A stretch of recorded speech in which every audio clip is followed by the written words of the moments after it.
Hey, everybody, welcome to the show. Hold on a second. For some reason, I don't hear audio coming from one of the sources of this things, and I can't tell if it's. I don't know. Hold on. The former New York City mayor. Nope. Okay. So, yeah, it's. It ain't me. Hold on. Oh, that's just too good. Come on. Really? That's awesome. May I? Ladies and gentlemen. Oh, thank you, NMKC, for gifting the subs memberships on the. On YouTube, you guys, love you guys. Check out this real quick, if I may. This is Trump getting ready to speak at the Moms for Litigation thing. There's Byron Donaldson, the guy they always throw out in front of the bus. Here's proud of that. And this is the quality of audio you're getting from this. It's good, isn't it? It's rock solid. Now, some of you might be thinking, Hal, this is obviously problem with here's the volume on that thing. It's turned up. This says live. There's no red dot. I don't know what that means. It says live coverage. All this kind of looking good, sounding good. Then let's just go over here to one of these other videos. This is Rudy Giuliani recently on Newsmax. There's Eric Bolling, the former New York City mayor, my mayor. See, there's audio coming from that. This, however, I mean, it's the best he's ever sounded. I'm not quite sure. Maybe it kicks in later. Maybe there's a huge delay. C-SPAN has it with audio. Oh, I don't doubt it. But I'm just enjoying the fact that on RSBN's Rumble channel, there's no audio. So maybe everybody's got it on with the closed caption. High quality show. It's all right. Hey, everybody. Who's the source? It's RSBN's channel on Rumble. It's good stuff. I just enjoyed the fact that I was like messing around with that right before I'm coming on the air. And I'm like, come on. Maybe what's wrong with my system? And then I was like, I should check something else to see maybe it ain't me. I ain't no fortunate one. And it turns out it ain't me. And there you have it. And thank you for the super chat. $1.99 right out of the gate. That's lovely. If I may, let's see. And I don't know why does it take forever? Let's see. Take this over here. This over here, and we'll do this guy, and we'll take this one just for the heck of it, save, and off we go. Okay, now, if I could, let's see, and we'll pin, there we go. There you go. Ta-da, and that should work. Okay, now, lots going on besides, and more people are watching even, so I guess Indian watch farms don't really care if the sound's off because who cares? It's you know, try closed captioning, but you won't unless they have orange hand emojis doing like this. I don't think it really sells it. That's my own personal issue. Now, that said, I talked earlier about how, and we'll get to him in a minute. I mean, like this, what do you think? Trump's going to say anything we haven't heard before? It's the great thing about it. Okay, this is Rudy Giuliani, looking to be quite the mess, if I do say so my damn self. And, I don't know where the fuck he is. He's in front of a giant old-fashioned flat screen, it looks like, though. We'll see. And in a hotel business center, maybe? Something like that? We don't know. Anyways, I have come to the determination, after going back over footage and interviews and the like, stuff that predates this show as a live stream anyways. Not my radio show, obviously. We dealt with some of this stuff. But predates the period by which I was, because we started this right at the beginning of lockdown in 2020. And then I eventually fell into a schedule. But mostly we were just looking at Trump's, the first 4 months, we're pretty much just watching Trump rallies and making fun of them and that kind of stuff, doing long form stuff. And then there was the attempt to kind of put a schedule together. And in that, we stumbled across Rudy Giuliani's, his show Common Sense, you'll recall. The one with where he did, like reverse mortgage and cigar ads or whatever the fuck he was doing. And he had the glory hole behind him in the wall, that stuff. Okay. So I've been looking at and he's been flogging this fucking laptop thing forever. Okay. A laptop that Rudy Giuliani, for the record, has never laid eyes on. Let's just be abundantly clear. If you ever get a chance, and I hope you do, to ask Rudy Giuliani under oath, has he ever seen Hunter Biden's laptop? The answer is no. The only answer that is acceptable is no. He's seen a hard drive named laptop that he purchased in Ukraine.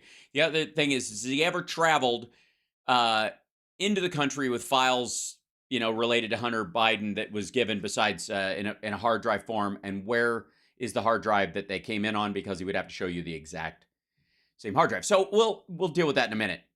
But I'm going to go through this video, and then I have no doubt it will jump us off into a trip through, down memory lane. There we go. This is Rudy Giuliani. Hunter's laptop has 50 to 60 potential crimes. By the way, this asshole has supposedly had that hard drive, that laptop hard drive, that hard drive named laptop. Yeah. For a year more than anybody else has. Has 50 to 60 potential crimes. Yes, that is true. If let's say I'm shadow boxing in the middle of the air and I'm doing this kind of stuff, and I've got my VR headset on and I'm working on. Now, if I were to move closer to an innocent person and intentionally know that they're standing there while I'm playing VR and punch them in the face, that's a potential crime. Me just shadowboxing on my own, it doesn't quite qualify, but we'll get there. Anyways, welcome to the show. Like, subscribe, give a thumbs up, support the show because you're a good person. I have faith in you. Here we go. America's Mayor Rudy Giuliani, also the host. By the way, he's no longer America's mayor. Pete Buttigieg is America's mayor because he literally was Mayor Pete, and now he fixes our roads. Host of the hit news show, America's Mayor Live, which you can watch on Twitter, Facebook, YouTube, and Rumble and Getter. Mr. Mayor. Twitter, Facebook, Rumble, and Getter. The new show, America's Mayor Live. So common sense, we've shuttered that. Brand new show. It's going to be exciting. So he's counter-programming against Don Jr. Civil lawsuit. McIsaac says his reputation was damaged because Hunter lied and said, I don't know anything about that. That's all BS. Turns out McIsaac had asked Hunter Biden for permission to enter the laptop's contents, was given it, and when Hunter didn't show up, McIsaac said, Nope. Not the current story. McIsaac is lying, and this guy's paraphrasing for him. Eric Bolles had McIsaac on his show. He ran up against this lie before. Once McIsaac says that Hunter Biden dropped off a hard drive for him to copy stuff to. Once that happens, you no longer have the right to the contents. The contents were meant to be given, and the only version of them given to him to copy it to. He didn't say, I made a copy of it, and then I'll transfer those things to yours, and then keep my copy. That's not the understanding between any repair shop you ever go to, and the idea that he would do that is why he's out of business. It's all bullshit anyways, but let's just go there. I saw some stuff in there that may implicate the then vice president. What is Hunter's defense? Do you think he pled the fifth today, by the way? Oh, because he was in court for this part of it. For the and not, by the way, related to, well, we'll see. I don't know which one. I think this is yesterday to 2 days ago, maybe, when they posted it. Okay. If I was his lawyer, he sure would have. Yeah, I mean, there's. Yeah, if you were his lawyer, he definitely would have pled the fifth because you have the kind of clients that have to plead the fifth. So much surrounding him that it could come at him from any direction. I mean, I have an intimate knowledge of most of it from the having gotten the hard drive. Haven't gotten the hard drive. I think it's very good that he's not saying laptop anymore. We got to take these little wins where we can get them. John.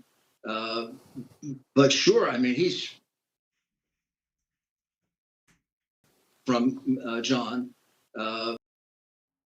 It from the having gotten the hard drive from John.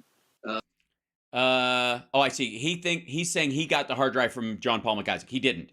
He got it from somebody who allegedly got it from him. Also, he's not calling him John Paul McIsaac, so maybe there's Anyway, happy birthday, Joe Carter. But sure, I mean, that hard drive contains probably 50, 60, let's call them potential crimes. Yeah, that works. Potential crimes. Cool. Let me know when they're actual crimes, and I'll try to give a shit. For him and his father. Almost every one that he's involved in, except the pure drug crimes, involves Joe as the principal. I mean, Joe is what a weird edit that was. Is the main guy, and Hunter explains it when he says that, he... Fuck, we're going to go over this same... 416 fucking gigabytes, 50 to 60 potential crimes, and we're going back to Rudy's, the one bubble from the messages that says you have to give Pops 50% of your income. He got half of all of his income. It's the same shit. Like, you would think, wouldn't there be a bigger all right, 416 gigabytes, and you're still going back to this shit. 30 years. Got half of. CSL says, House Park smells very Comer indeed. Oh, wait. All of Hunter's income for 30 years, which means. No, not for 30 years. When he was an addict, stupid. When he was in the middle of the divorce and they were making sure he didn't spend all of his money or didn't go up his fucking nose. They held it for him. He got it back. Means Hunter's income was really directed to his father. So why would you put in 10% for the big guy? So he gets 60%?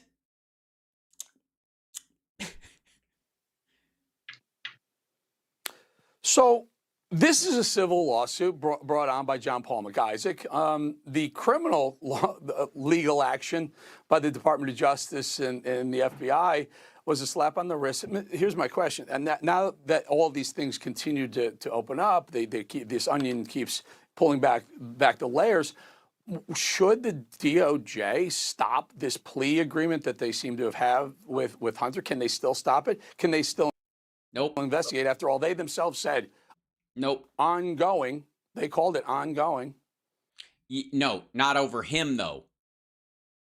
Again, the ongoing part of the investigation might, and this is the fun part, might be into Rudy. Yeah, that's a very unusual, weird thing for a defense lawyer to agree to. You don't have your client plead until the investigation's over. You don't have like a halftime plea in a criminal case. This is very, very weird. That plea will probably. Again, the investigation into him might be over. The ongoing investigation into Tony Bobolinsky or anybody who was trying to pay for this shit, or the people behind it overseas that were trying to manipulate these things or hide money. They might have negotiated with him. He may have given up some people who were actually engaged in large money laundering, Rudy. Turned out to have been a terrible mistake because it brought the house of cards down, right? It it's brought in now, about a dozen whistleblowers, I think. Yeah, it's a dozen. It's got to be a dozen at this point. None of them exist, and we haven't seen any of them. So make it 20. You know what? Let's make it a baker's dozen. Give it 13. I don't know. I think, yeah. The most prominent of which is Mr. Shapley, who's, gone public. I would even call him Shapley because that's his real name. Also, no. And explained a lot of the cover-up that was going on. And that the let's listen to we dealt with this yesterday or day before. I don't want to cut you off, but you bring up Gary Shapley, the IRS agent. By the way, take a listen to what he said about this whole ongoing investigation into the Bidens. Shapley, who is still working for the IRS. By the way, this is a CBS Mornings interview with him. The CBS Mornings, I think, and I'm going out on a limb here, and I'm curious what you think, chat room. Tell me in the comments below. Does CBS Mornings qualify as mainstream media? My goodness, I think it does. And they're interviewing this guy, and Newsmax is citing, yes, this thing. I'm just saying for the record. So I guess fake news? We just call it fake news? Told us that even before President... Oh, by the way, yes, he still has his job, by the way. The whistleblower, he hasn't been fired. Biden took office, he was directed to avoid leads involving Hunter's father. There were certain investigative steps that we weren't allowed to take that could have led us to President Biden. And you wanted to take them? We needed to take them. And you weren't allowed to take them? That's correct. And Mr. Mayor, and the reason why that's important is because Shapley, 14-year veteran, high-level veteran of the IRS, saying, we investigate, this is how we do things. He was stonewalled. He was told to stop. They were told to stop. Because where they were looking and what they were looking at would have had to rely on Rudy's hard drive. And that would have gotten the entire case, everything thrown out. They were avoiding the poison tree. They were avoiding having an Adam and Eve moment. DOJ, Shapley doesn't care, though. Like, apparently, that's not Shapley's problem. As an investigator, he doesn't. His job isn't ultimately criminal prosecution of it. A lot of times, it's just seizing funds back, and the IRS has a lot more latitude about this. But if you're going to go after a criminal charge or on Hunter Biden or anybody else or anybody related to them, or even if you were, say, going to go after Joe at some point, you would get everything thrown out. Merrick Garland, the Attorney General, says, no, that's not true. So we've set this up where now who do we believe? Do we believe Shapley, who's got everything in the world to lose if he's lying? Why? Also, he's not lying. He's giving his opinion. His opinion happens to be wrong. That's all.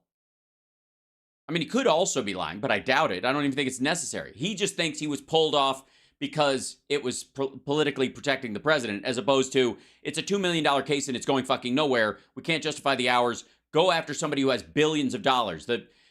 Go look at Jared and Ivana. We don't want to look at them. Why not? Or Attorney General Garland, who's got everything to lose in the world unless he lies. Your thoughts? Well, there's no doubt that Shapley is telling the truth. You know, Sure there is. Shapley came to that conclusion without having the benefit of the hard drive. They never gave it to them. Okay, first of all, no. He's referencing it all the time. That's why the 10% for the big guy. He brings it up. That's the part. That's what fucked up the whole thing. They wanted to steer him away from the hard drive because it would fuck the whole case. Again, if they use Rudy's hard drive, they don't get Hunter Biden on anything. The 10% for the big guy was something from the news that Shapley heard. It was related to the hard drive. I heard a news story related to an alleged hard drive that belongs, and we got a copy of it, and we started looking, and da-da-da. So can you track the metadata on that particular email or that message that is related to it? No, we cannot. Okay, can you track all of it that's on that hard drive? No, some of it, maybe, some of it we can't. Like, what can you track? We can track the Bed Bath & Beyond coupons to the date they were released. That's what the Washington Post did. The Washington Post, largely, the way they verified some of the stuff was spam that was on there was sent out by the companies the same day it arrived in the file, allegedly. That's true even if you fucking straight up copy it. It's in the metadata because it's when they released it. Nobody went and faked the Bed Bath & Beyond coupon. So the fact is, he references it. It's in his testimony. It's in the transcript. I read parts of it on the air. He brings up the 10% for the big guy. That comes from the hard drive. If they bring the hard drive in, the whole case gets thrown out. And Hunter Biden never has to even take a plea deal. Fuck, these guys are dumb. They not only covered up the hard drive from the American public, the voters. Okay, first of all, it's online. Nobody hid it, and it's bullshit anyways. Again, what hard drive? There are multiple hard drives. You have dozens of them. You made copies of them. You believe that there was child porn on them. You made copies of child porn. You disseminated child porn. Please continue. They covered it up from the Warren. Did I say Jared and Ivana, not Ivanka? Sorry. Enforcement people, at least the honest ones. So, I mean, if he had the hard drive, there'd be no question that Joe Biden. If he had the hard drive, the whole case would have been thrown out. That's why his boss was steering him away from using anything that had come from it. You fucking tool. Biden was the target of the investigation. Or why can't you walk in, because these are federal or international crimes? Rudy Giuliani could take that hard drive and walk it into any FBI office in the entire goddamn country. Why hasn't he? Because they can't verify it. And if they admit that they use it and they can't verify the source of the material that are on it, anything they're looking into gets thrown out. Hunter tells you that. All throughout the hard drive, Hunter is telling you this is. No, Hunter's not saying anything. There are pictures of him. They're mostly yanked off of his phone when it was hacked. Like, why in the fuck would I believe anything that comes from it at all? That's how it would happen in a court of law. See how this works? That his father is running this thing. He's the no, he doesn't. Big guy. He's the guy that gets 50%. He's the one who has to approve the deals. So he didn't have the benefit of that. So he turns out to be even more correct than he knows. Yeah, it's amazing. What do you mean, yeah? No. Gibberish. What the fuck are you talking about? Also, like I said, what bag man gets to keep 50%? Rudy was calling Hunter the bag man forever. Poor little sick Hunter with his drug problem being used by Joe Biden as a proxy for all of his billions that he was getting, and that which boils down to $900,000 allegedly as a percentage of a deal that never actually happened. Let's be abundantly clear. Never actually happened. Promises made, promises swept. Nothing. Nothing. But if there's a bag man, what organization? What criminal organization? What I don't know. What situation have you ever seen criminally where the bag man keeps half? Mr. Mayor, that this laptop is going to come back to continue to haunt them because What laptop? What laptop?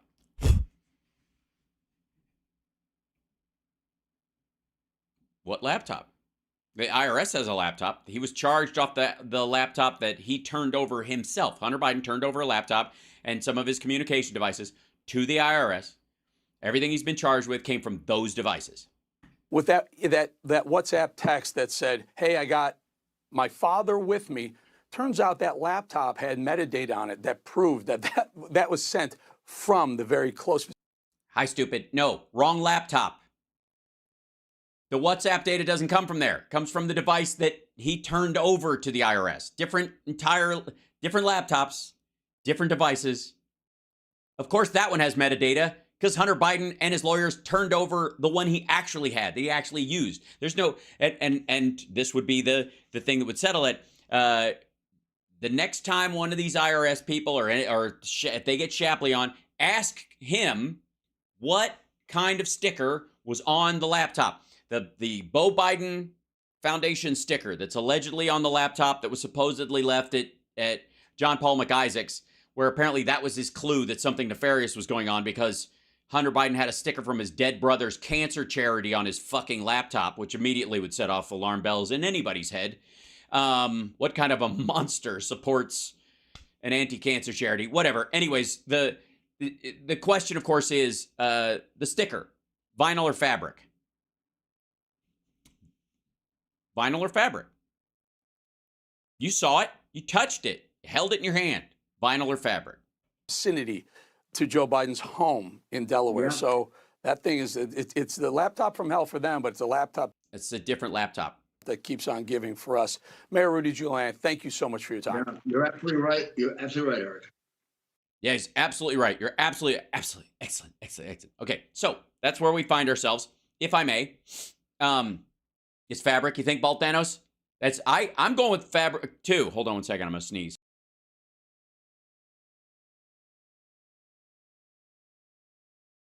Mercy. Sometimes Molly, our cat's hairs, are so thin, it's like they're spears that go up my nose when I've been petting her. Man. All right, now, let's jump over, if we will. And by the way, let's go to here. Okay. So, this is Chanel Rion. And if you'll recall, remember Chanel Rion? She was the one who used to stand up and ask these like Trump defensive Trump questions in the briefing room, and really embarrassing, like these stupidest ones ever. And she ended up asking questions so dumb that she got awarded with an interview with Trump. That's yeah. You know how bad your questions actually have to be. People are going fabric stickers. You guys are confused by fabric stickers. Just so you know. Fabric stickers, what I mean by that is backstage passes are more like fabric. They're bendable more so than just a plastic sticker. And a lot of times, if you get a backstage pass or something for an event, you'll get a fabric type of sticker. And sometimes after I'm done with them, I take them off and I stick them on stuff. And a lot of times they'll hand that out if you're doing a run for something, if you're raising money for something, a lot of times you'll get the fabric kind. The plastic kind is just your standard sticker.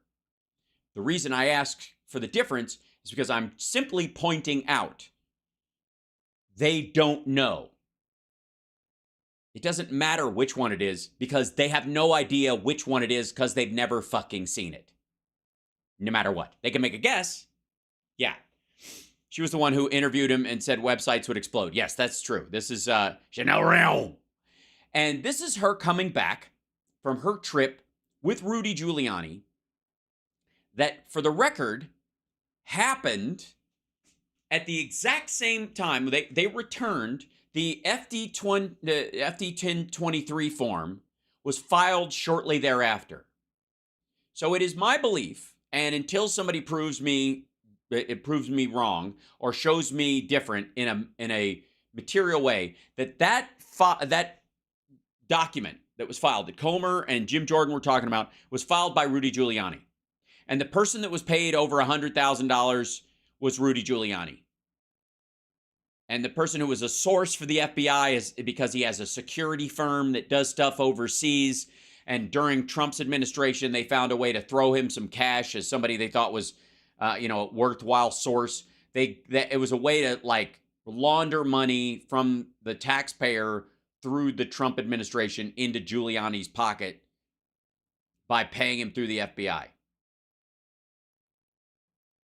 Yep.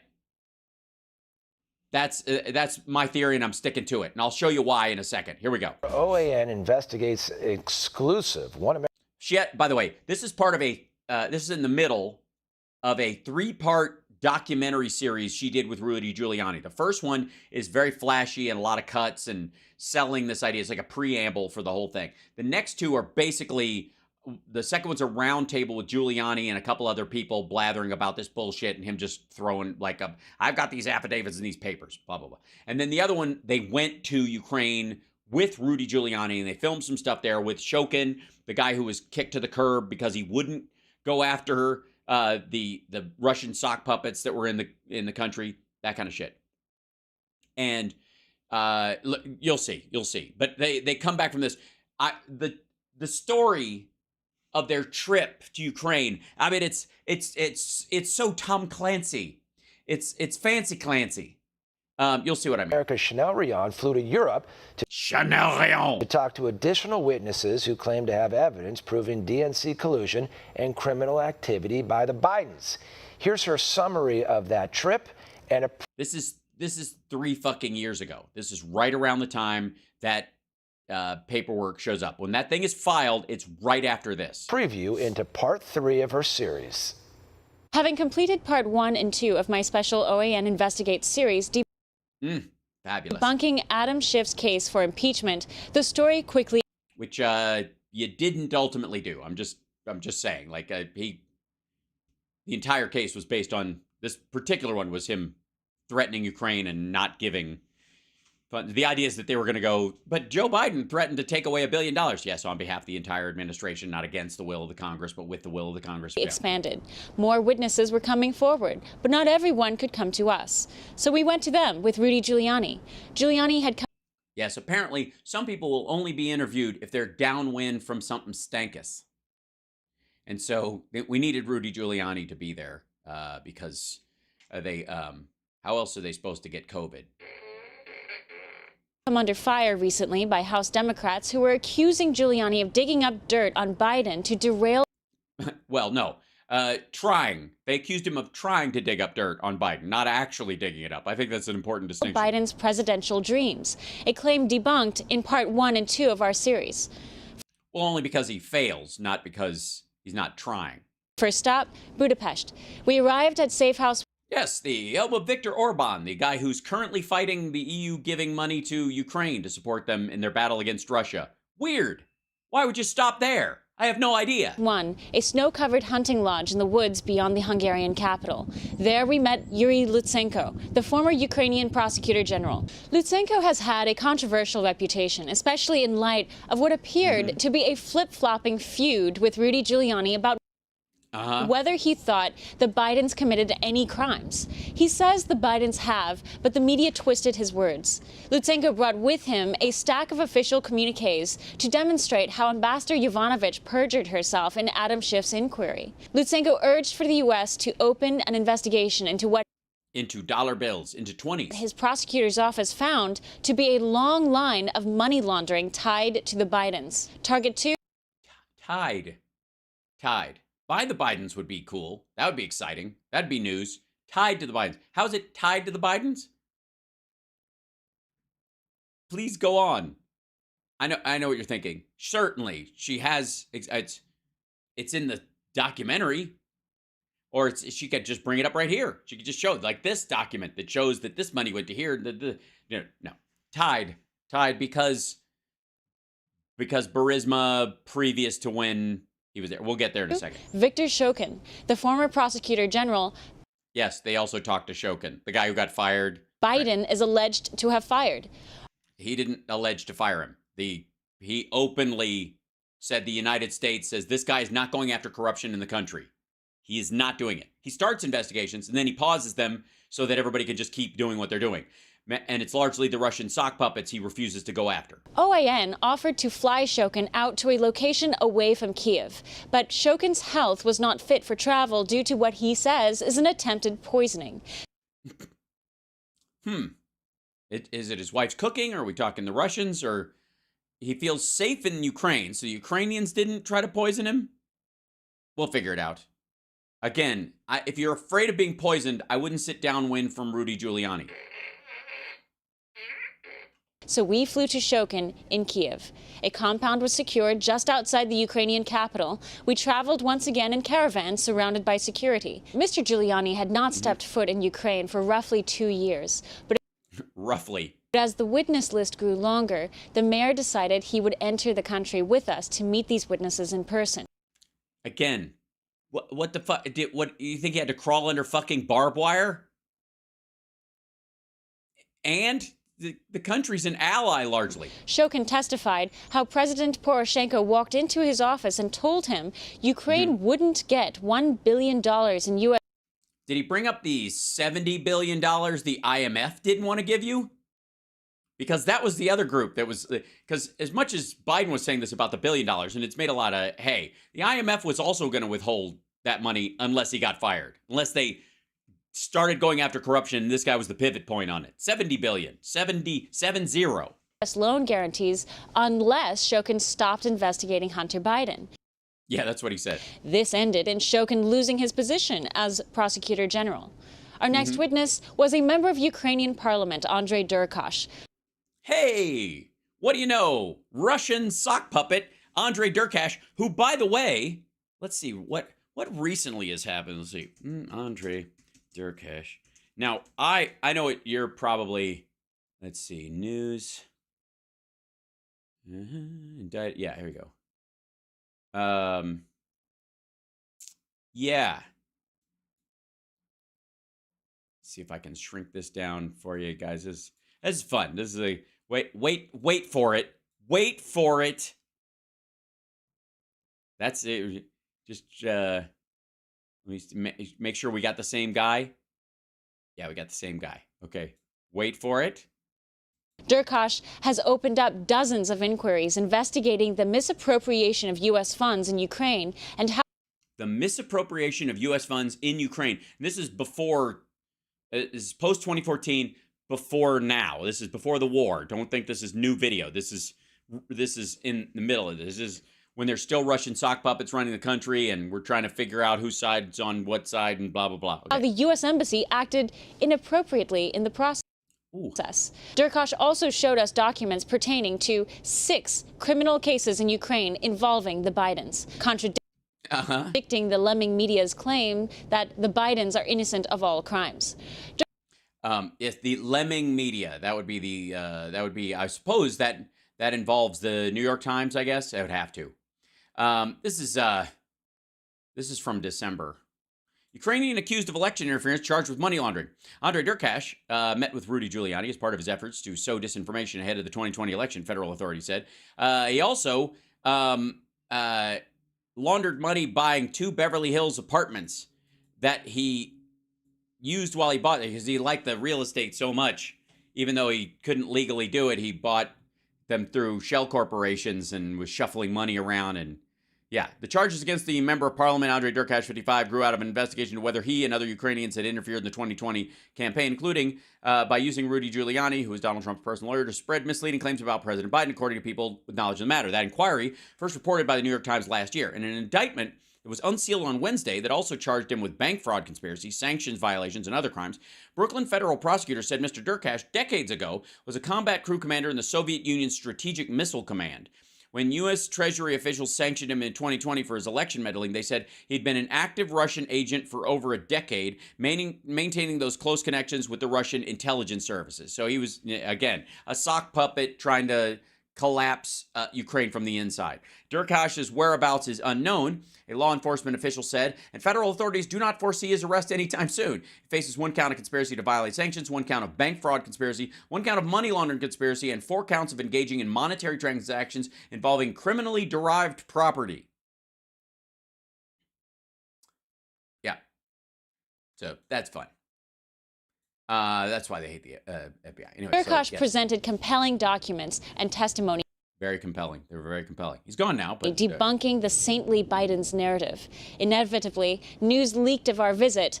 The Ukrainian minister of the... Oh, yeah, this is a good one. Okay, so news leaked of their visit. So the president's lawyer, Rudy Giuliani, comes to Ukraine with the idea, by the way, of flying to meet with Zelensky on Trump's behalf before to threaten him, essentially. Never got a chance to do it because it was discovered before he did it because Vindman told everybody and the whistleblower rat, it just fell apart. He couldn't do it. But the idea was he was going to say Trump would say the quiet, like mafia-like shit on the phone call, and then Rudy would fly to meet with Zelensky and go, here's what you got to do. You got to do this, this, and this, or you don't get any funds specifically under the radar. Now, this is unlike Biden, who was doing the bidding of the administration and Congress when he said you got to fire the prosecutor. And they did, and these were, by the way, these were not direct funds. These were loan guarantees. So not even U.S. taxpayer money unless Ukraine can't pay it back, which arguably you could say the Russians attacked so that they couldn't, I suppose. So if anybody wasted that $1 billion, it was Trump by allowing this, whatever. Anyway, so point being, Giuliani facing scrutiny, travels to Europe to interview Ukrainians. So this comes out. And then apparently they have to flee the country. This is now the story. So check this out. Interior is reported to have been outraged at news of our visit, despite... Outraged. It's outrageous. It was outraged. There's the word. Hey. And that's, I think, where is our phrase? We could do that. Anytime somebody says outrageous, hello, bullshit. That's the dead giveaway. That means they admit that what they're engaged in is a criminal or a lie or anything they're being accused of is true. Despite the fact that OAN paid for and arranged the trip. Also, what the fuck does that mean? That's even weirder. That the president's lawyer was and the trip by the president's lawyer was not paid for through legal funds, and they came along as, I guess, witnesses or to document the whole thing, but paid for it themselves. So the president was either getting a contribution in kind from OAN in terms of just the making of this documentary, much less flying his own attorney over there to push back against this shit. That might be the giveaway, you think? Media outlets speculated about the legality of Giuliani's presence in Ukraine. Not his presence. The fact that you guys flew him there and it's considered a campaign donation. Within hours of news breaking of our presence in Ukraine, word came from sources in Kiev, roughly 1,000 troops were suddenly patrolling the city. Yes, that's what it is. 1,000 troops. They were called out to get America's mayor and that lady from OAN who asked the stupid questions. Let's roll. No public statement was made on why. And as no public statement was made on why, or even if. Media started closing in on our location, security determined we needed to leave the country. The media? You were more concerned about the media than the 1,000 troops? I guess so. Like, oh my God, I'm not worried about the alleged guys with guns. What if someone with a legal pad shows up and starts asking me questions? Major testimonies taped and recorded. We chartered a midnight jet to Vienna and sped to the airport. We came to Vienna. It's nice this time of year, don't you say? Oh, thank you very much for that. Oh, bless you for that super chat. This is wonderful. Yes, going to Vienna, are we? If you've got to fuck off. Fucking off to Vienna. It's lovely this time of year, I think, mostly. Wouldn't you agree? Came upon an entourage of black Mercedes aligned along the terminal. Yes, that was it. They rolled up, and at this private airfield in 2017, 2018 Ukraine, or whatever, 2019, 2018 Ukraine, apparently la-di-fucking-da, there were black Mercedes at a private airfield near private airplanes like the fucking ones you rolled up in. They were in... All right. Security ushered us immediately away from the vehicles, and we... Yes. Security ushered you away from the other vehicles that had security that probably thought you were there to look at them until they realized it was you and Rudy Giuliani, and they're like, that's hilarious. We were told Ukrainian oligarch Viktor Pinchuk was seen entering one of these vehicles. 2 other eyewitnesses claim to have spotted George Soros, but we have... 2 other eyewitnesses claim to have seen George Soros. Who? You and Giuliani? Yeah, I mean, what? Isn't he everywhere? Attack of the Super Jew. All right. Jesus. Not confirmed this. The reason... Now, go well. You don't even have to confirm it. I mean, it's like confirming the existence of vampires. 2 other eyewitnesses claim to have spotted George Soros, but we have not confirmed this. The reasons for... You haven't confirmed that they said it, or they haven't confirmed that they saw it? Because I don't think you can. If he... Obviously, he got into a line of black Mercedes and vanished into the night. Did you see a cowl, perhaps? Sometimes I understand that when he turns into a bat, there's a puff of smoke. Their being at the airport as we were departing have not been determined. We believe at this time it was a coincidence. You think? You think so? You go to a private airfield, the kind where private jets land, and you see other people who are the kind of people who take private jets. Somebody was asking me a question. There was outrage. Where did I see it? Somebody was just asking me about mines. Sorry if I missed that question. I'm rolling through the chat, but I think it went by too fast. Apologize. One American News concluded our trip with a stack of documents and hours of interviews that have confirmed not only are Democrats standing on the thinnest ice in Ukrainian history with their impeach Trump mission, but we may well...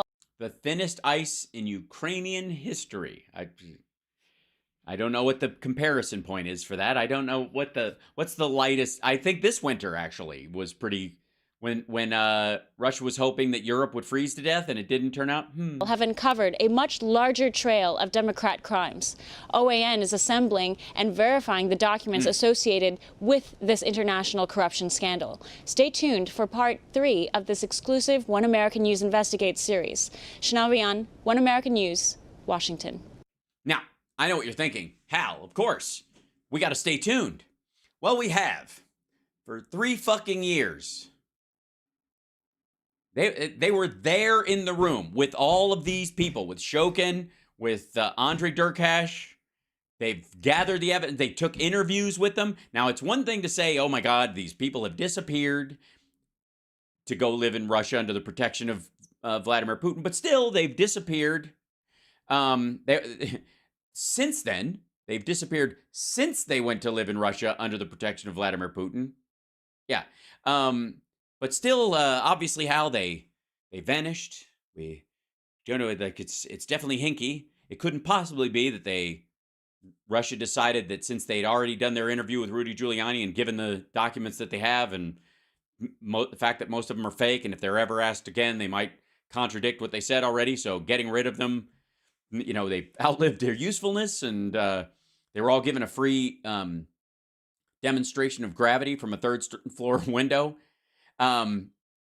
Sure, that's it, you know, it paints this all as largely horseshit, I guess.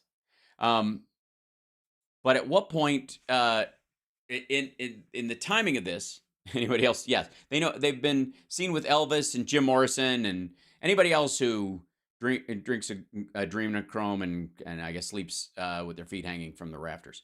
Okay, let me try to do this. So this is, if I may, right after they come back. Rudy Giuliani flies back with, this is a few months later, because this is right after she flies back. She gets this spot in the White House or whatever, and she gets an interview with Trump. This is it. This was the OAN exclusive. Yeah, check this out. Hold on one second. Mr. President, thank you so much for having us here at the White House with you. Thank you. We appreciate it. Thank you very much. When you're Thank you very much. You're not going to ask a question, are you? Person, woman, man, camera, TV. Please. Fuck. Just give me something. Under siege, Second Amendment. Okay. Sitting across from you, there are people there who, if in any other circumstance, you would probably get along with them fine. Okay, she's talking about the press, by the way, when he's giving these COVID, I don't even know, I would call them pressers, but they're just kind of blather sessions where he's standing there and he's like, her idea is that most of the time, these people would just love you. You guys would get along thick as thieves. They're one, but something in it, like as soon as they have to ask you a question they actually need the answer to, they turn into monsters. If you weren't president and if they weren't journalists. So something happens, though. Somewhere along the way, the cameras turn on, and all of a sudden, the vitriol starts. Their questions often He's like, I don't know what vitriol means. Sounds like a scary word. It's got a V in it. Trio. Sounds like 3 Creole musicians to get. It sounds bad, whatever it is. I don't read, obviously. Okay, it's vitriol. Yeah, write that down. Remind me what it means. Void of rationality, reason, decency. So my question to you is, do you think these attacks against you in that briefing room, are they organic questions from individual free-thinking people? Or are they robot automatons drunk on adrenochrome asking you questions? Or do you think that these journalists are afraid they might lose their jobs if they don't attack you the way they do every day? I think most of them are told what to ask, and I see them. Yeah, most of them, they wouldn't, that's why the Washington Post, all these other places, they basically hire people kind of like Brian Kilmeade was. You have to tell him exactly what to say or you're going to regret it. Reading their notes, and then they look up and they ask this really obnoxious question. First of all, singular question. They ask you really obnoxious question. I'm reading their notes, and then they look up and they ask this really obnoxious question. He has a real thing with plural versus singular, doesn't he? I was a private business people. It's an odd thing. I don't understand it. It's very odd. And I can respond to it. And I used to love really sparring with them, but now we're getting down to final strokes. We just got a great poll, 52% in Zogby, which frankly was never good for me. And 52%, that's a big number. That's a really good number. By the way, before the plague set in from China, it was over as far as I was concerned. I mean, we were doing great. And then it came in. No, actually, we were headed towards a recession, and he was going to have to run during a recession. So on its own face, he was already having problems. And we had to go back to work, and now we're doing great, and the economy is going to be very strong. We're going to have a great third quarter. So but I think they're told actually what to ask, how to ask it. And what I do now is if I don't like a question, I'll say thank you very much, bye-bye, and I leave. And frankly, I mean, I'm not telling any I will towns. Back the fuck up. And what I do now is if I don't like a question, I'll say thank you very much, bye-bye, and I leave. Bye-bye. I say, like a grown man, like the president of the United States, I say bye-bye. Like basically, I transform from the president into a flight attendant. And frankly, I mean, I'm not telling any town secrets. What happens then is that everybody gets angry. Town secrets.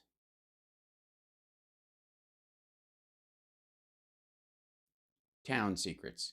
The reporter that asked that obnoxious question. I don't mind tough questions. What I don't think is fair are some of these questions that are really statements more than. Thanks for getting an NFT. They're real T's. They just have an N and an F on them. It's awesome. Thank you. Questions. They're supposed to be asking questions of the President of the United States, and he's not available, so you're answering them? Weird. If they can't do that, then I just I do something else. I do something else. I say bye-bye and I run away. Administration has been incredibly with beauty and strength and dignity. Open to the press, and do you feel that that's recognized properly in terms of how accessible your administration has been? Well, you have one man who I think hasn't answered a question since July something, some date in July, some long time ago. That's a long time ago. And then you have me. Here I am with you, and I'm with everybody, and I go to the I'm there and I say everything and I do the thing and I answer the questions about how I don't answer questions if I don't like the question. I just told you that if I don't like the question, I think it's obnoxious, I just don't answer it. I say bye-bye and I walk out. And who could be more accessible than that? Helicopter, and I'll take questions, screaming questions, and I'll take screaming questions. I've answered, every question you would imagine that could be asked. And I feel good Except at that point is taxes, and so I never doing it. And the reason I do that is because it is fake news. I get so many, there's so much corrupt. It's really worse than fake. It's corrupt. Sometimes you'll see the evening news and they'll start off with the exact. There was a line they used a while ago called manufactured. Something was manufactured. And all three newscasts said it was a manufactured statement or something. And I said, who uses that word? I've never heard that word used. Yeah, nobody has used the term manufactured during your life, and the manufactured. That's the word you say. Who says You mean? All right. I don't know directly what he's relating to, but obviously it's about a statement that they or an excuse or what have you that they manufactured it. It's not that weird at all. This is 3 fucking years ago. In politics, all of a sudden they're using the word manufactured, all three of them. You know where they, in all fairness, you know where they weren't using it when you were president? When they were talking about things made in the United States more often than not previously. Things like, I'll give you an example. Let me use it in an example. More things are being manufactured in the United States than they were before Trump came in office. Like that sentence was never used. It was because you might have used it. But it would have been fiction. They're like a pipeline from the DNC. And if you look at NBC is horrible. NBC is horrible. I think it would be a pipeline for the never mind. Concast. It's supposed to be calm. I call it con because it's a con. Concast is horrible. ABC is horrible. CBS, and of course CNN is it's just dishonest stuff. And you look at it, and it's and then of course he's lost track of how mad am I supposed to be? MSDNC. We call it MSDNC is. Hi, stupid. The MS part is the part that's already there. It's MSNBC. You call it MSDNC, the accent being on the DNC. The MS part is the part you don't change, fuckstick. Listen to this. And then, of course, MSDNC, we call it MSDNC, is just atrocious between them and CNN. So, again, what is there a Microsoft version of DNC that you're talking? Fucking hell. Get all of this bad, so I forgot how stupid this was. I really have no choice. If I don't answer questions, if I don't go out there, not that I want to do it, but if I don't go out there and give an answer, oftentimes it's live television, which frankly I like a lot better because, they don't chop it up into 15 different pieces where it doesn't make sense. That's happened to me plenty of times too. So I'm very... the opposite was true. They would often chop it up so he made sense. I'm very happy to be... Still didn't work. Answering questions because I have no other choice. It's one of the reasons I use social media to the level I do, because otherwise I'd have no voice. Right behind you, you are setting up for the convention, the 2020 convention. So I want to take you back in the time machine a little bit. Think back to your very first convention. Yes, focus on this. I'm going to swing a watch in front of your eyes. Focus, think back. And if you think back to when you just found out you were president. Oh dear. So it wasn't a good feeling. It wasn't a... Oh, hold on. Swing it again. Maybe you have the happiest moment. Because you realize you hadn't actually shit. You just broke wind. That was one of the few. Are you doing that now? I guess he is. So, point I want to make was we don't have to go back through this. I'm going to try and find the Trump's speech. But let me be abundantly clear. She came back with Rudy Giuliani, and then they became a gadfly at the White House. And then she got access to the president. Just ass. And nothing turned out. Nothing. Sorry. And let me show you something real quick if I could. Let me go back to me. So we can go over here, and then I've got to go to, where is it? Where's the part? That's part 2. Where are you, you silly thing?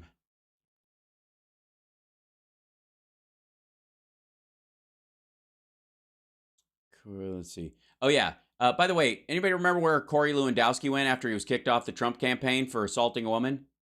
He went to work for OAN. All right. Just for the record. There we go. Part 3, part 2, 1.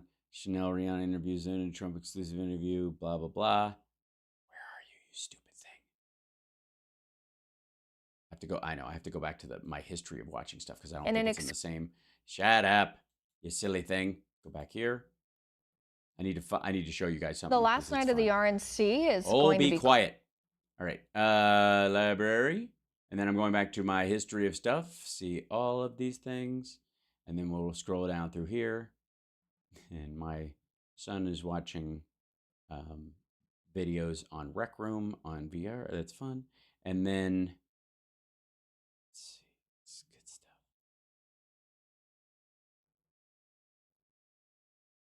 Hold on. A lot of those. Here we go. Okay. You had to apologize. That's sold. All right, there it is. Biden bribe tapes part 3. Here it is. Okay, let me grab this real quick.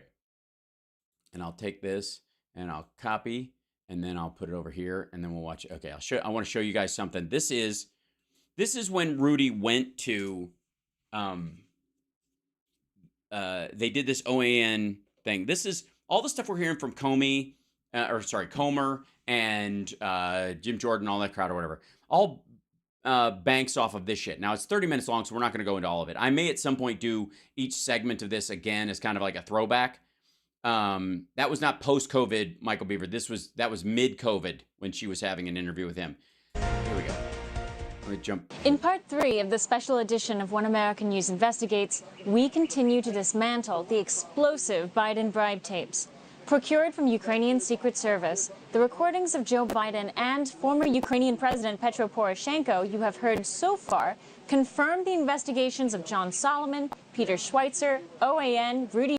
Oh, yeah. By the way, I don't know if you guys remember, there was a whole thing where they supposedly, because Biden was talking to Poroshenko about getting your shit together and speaking on behalf of the administration because he was the point person, in recordings that the White House recorded as well because they were part of negotiations, that somehow they're like, haha, in the same way that he was speaking at the Council on Foreign Relations on stage when he talks about firing Shokin, and everybody's like, he was caught on tape. Like, motherfucker, he was caught on tape on stage in front of an audience that paid to be there. Giuliani and others. That is, Joe Biden unequivocally abused his power as vice president to shield and enrich his son in Ukraine. Worse, the recordings confirm a devastating truth.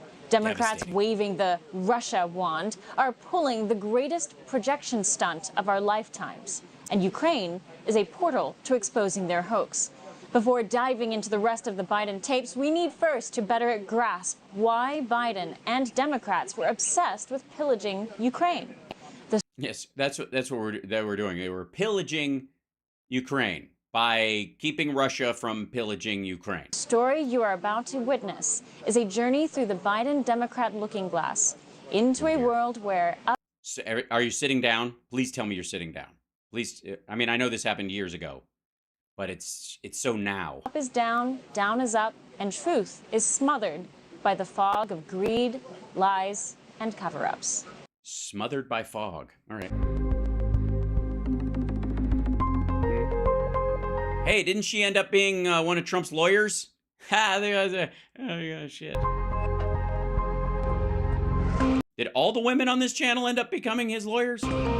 When history looks back on America First Russia, Oliver Stone, the obsession Russia interfered in the 2016 election and... Okay, on and on. Yeah. We see this. People that interviews, yada, yada, yada. We know that, yeah, it's a documentary part of it. Here you go. We want to see the interviews with people who actually are supposedly But part of this. as a journalist, as a filmmaker, I cannot just sit and wait. This is called revealing Ukraine. I need to raise my voice because I believe even the single person opinion can change something. This is why we do the premiere. The film goes further, going where no mainstream journalist, media, or political party dare.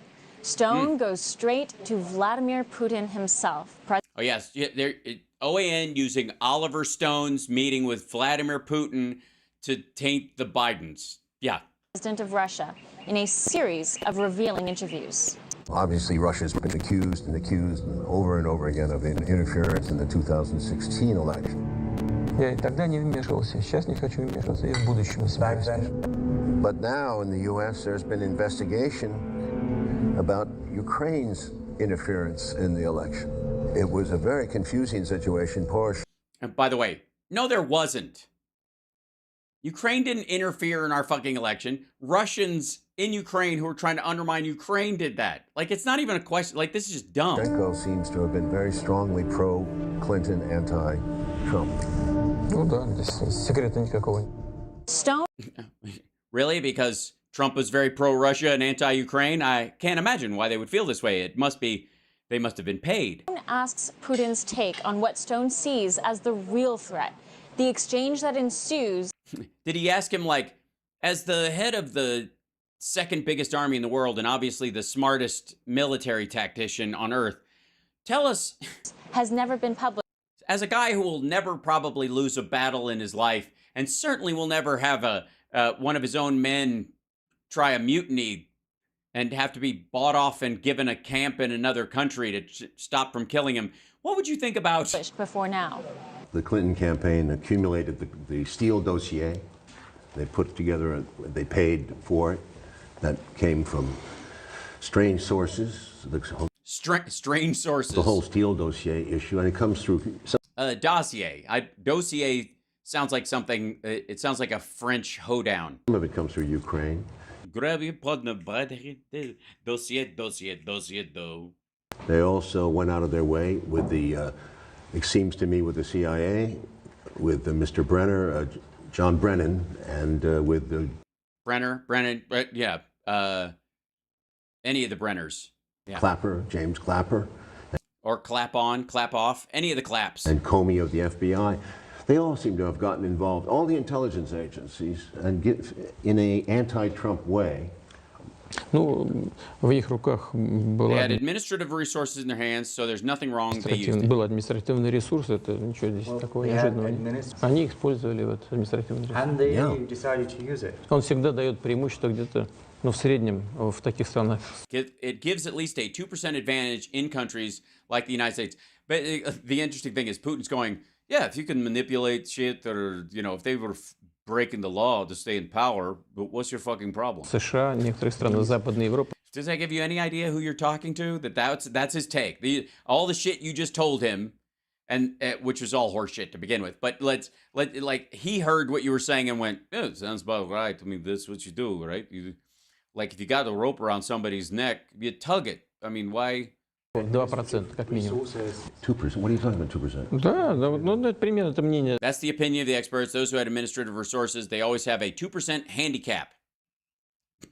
Экспертов о том, что те, кто обладают административным ресурсом, у них всегда есть фора в 2%. Well, you're not disagreeing. You're saying that it's quite possible that there was an attempt to prevent Donald Trump from coming into office with a soft... No, that's not what he's saying. He's saying that the incumbent party, whoever they are, has an automatic 2% advantage because they run everything. And that if they run everything, them using the intelligence community or whatever to undermine whoever they're up against, like he did with Navalny, is all fair. Because of who you're fucking talking to. Do you understand the take of the man you're... All right, fucking Oliver Stone. What the fuck? Call it a soft coup d'etat. В США? Yes. Ну так это до сих пор происходит. It is still happening. For Stone, a tainted intelligence community working against Donald Trump tried to derail the votes of millions of Americans. Media not only ignored...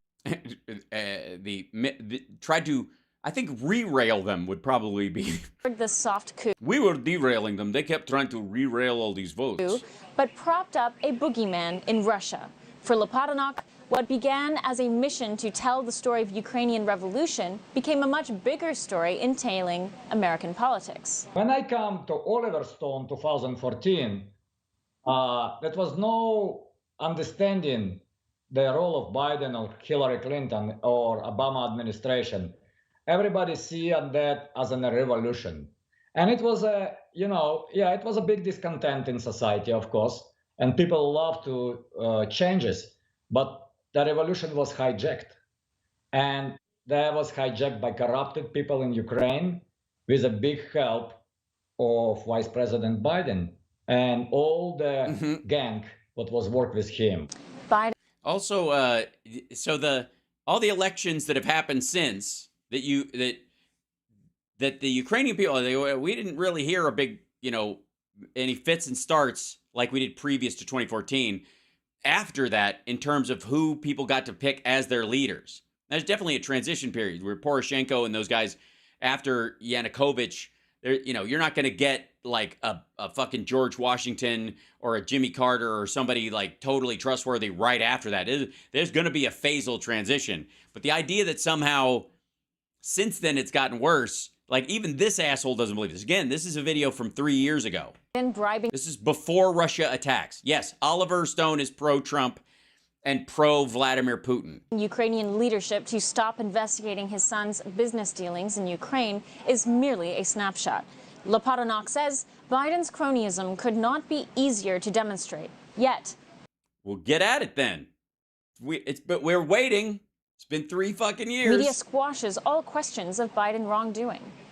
They squashed all the questions of media. So how did they squash like every speech Trump gave, every fucking turn, like the whole, like up to the 2020 election, everyone since? We'll take the hit from the all press.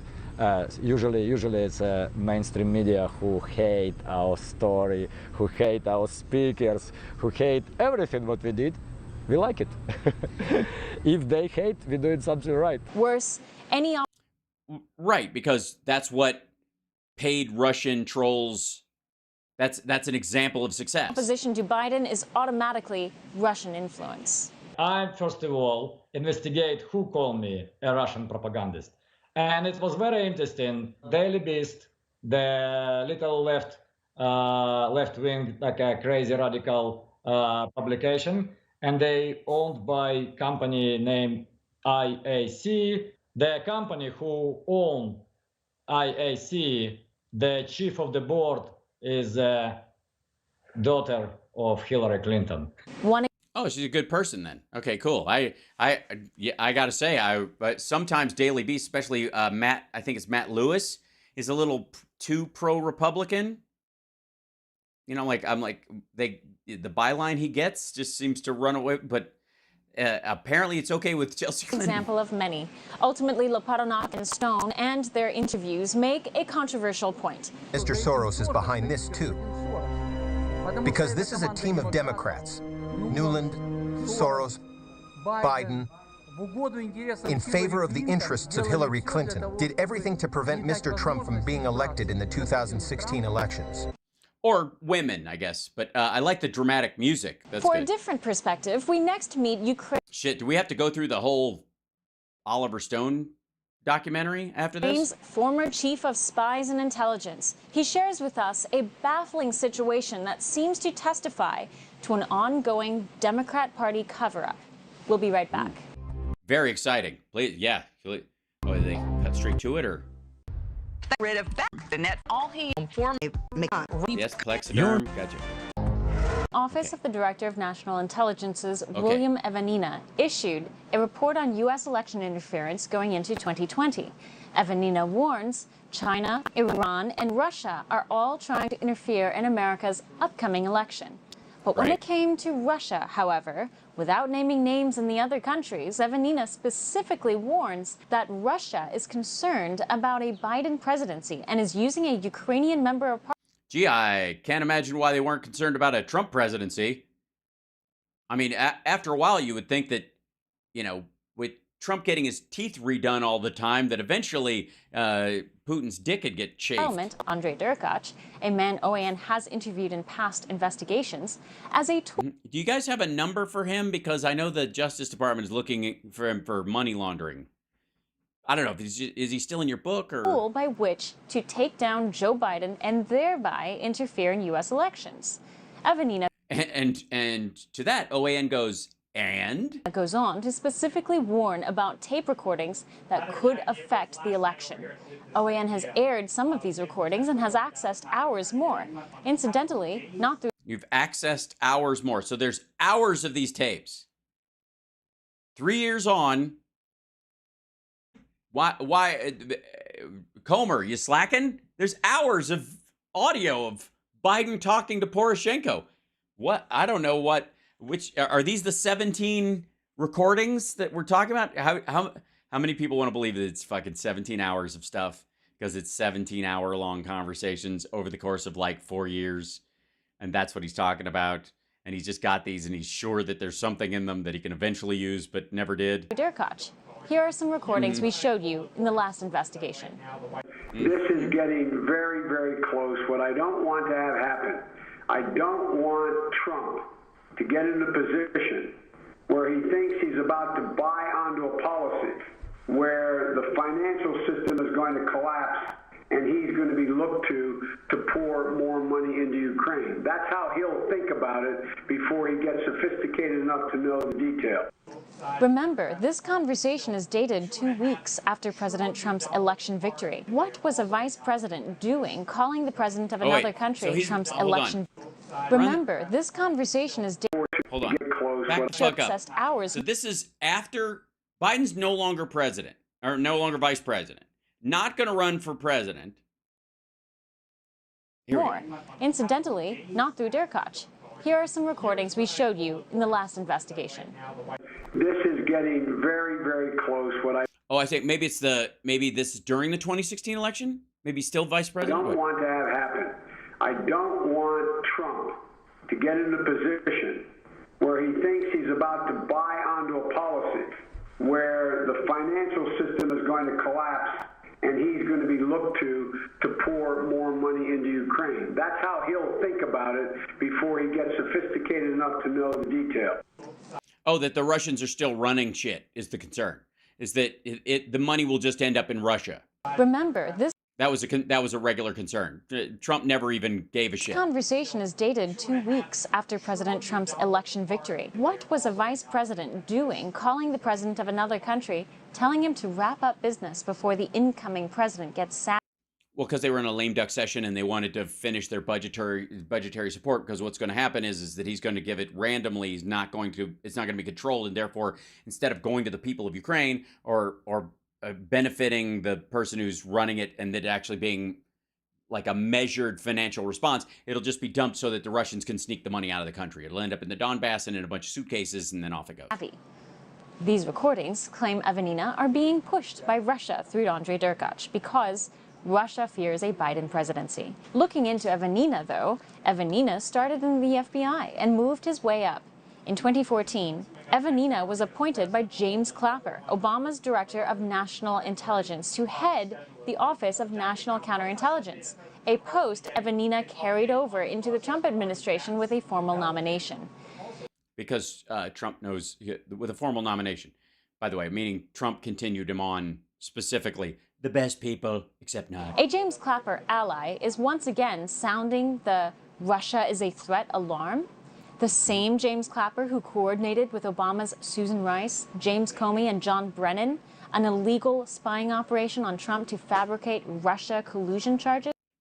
No, that didn't. James Clapper? No, not that James Clapper. That's the one. That's the claymation one from that lives in your brain. Yes. Derkach responds to Evanina's accusations, arguing Evanina's report affirms the verity of the recordings. Quote, they chose the strategy of attacking the source. The reaction shows how accurately we hit the target. We are not interested in Biden as a candidate for U.S. president. We are interested in Biden as a former U.S. vice president who covered up Poroshenko's corruption schemes while making money himself.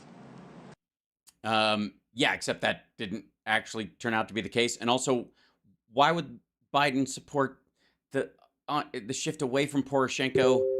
It boils down to he was supporting Yanukovych, and Yanukovych got broomed and fled and lives in Russia, and that's what they're grinding their teeth about. Derkach adds his sole mission is to expose the corruption and retrieve for Ukraine $6 billion that had been stolen from the Ukrainian taxpayer under President Poroshenko. We tracked down the one voice in Ukrainian intelligence who could, from the... It's interesting, $6 billion, because that's the exact amount of money that the guy who's referencing Hunter Biden's alleged tax shit, who was put on a case or dealt with cases that were $6 billion. And that's it's kind of a specific number. I don't know if they're related. It's just curious. outside weigh in. Valentin Nalyvaichenko, twice former head of Ukraine's security service, the U.S. equivalent of CIA director. Who, we don't trust our security director, but we trust the one that was put in place under Yanukovych, who fled and lives under Vladimir Putin's confirms One America's earlier reporting and sourcing of these tapes, and says these recordings, if made without authorization, would of course have been illegal. But Nalyvaichenko says that these were likely ordered by Poroshenko himself. That's clearly that the sound is from the Mr. Poroshenko's office. It was made at the Ukrainian side and in the Ukrainian president office when we had Mr. Poroshenko as a president. I assume might happen that Mr. Poroshenko, former president of Ukraine, himself ordered his guards, this is the special secret service, the only source of such recordings and tapes. Nalyvaichenko was also the country's foreign minister, a diplomat, and today serves as a member of Ukrainian parliament. Nalyvaichenko says, yeah, that was during the Trump years. Not so much anymore. Poroshenko siphoned millions into offshore accounts off Ukrainian and American taxpayers, despite how... Okay, and again, the idea that somehow he's enriching himself, and the tape example they give of Biden, we don't, this is the same shit over and over again, and none of it actually amounted to a hill of beans, but it didn't. It's been years that Poroshenko was, according to these guys, siphoning funds off and running away with it. And the recording he has of Biden is his concern that money will freely flow into Ukraine without any checks and balances on it. And basically the conversation is, you need to wrap this up and we need to dot the I's and cross the T's. Otherwise, my concern is he's going to come in here and throw a bunch of money at you when your economy collapses, and you won't even know where the money's going to go. And because of the corruption you guys haven't cleaned up, it's just going to fucking flee the country. Again, all this is, and again, after this, this is Chanel Rion recently. If you look, see this documentary is from 3 years ago. 2 weeks ago, Chanel Rion starts posting stuff on her own channel. She's got 5,000 subscribers. That's it. She's taking all of her old stuff with Rudy and around all this stuff and posting it on her own. But I don't know if she got fired or she's got the right to repost it after a certain amount of time. But she's started posting shit on her channel, and there's been a flurry of it. I'll show you. 2 days ago, part 2 was posted. The part I'm showing you now. 2 weeks ago, part 1. 2 weeks ago, part 3. She only got access to the second part, I guess, recently.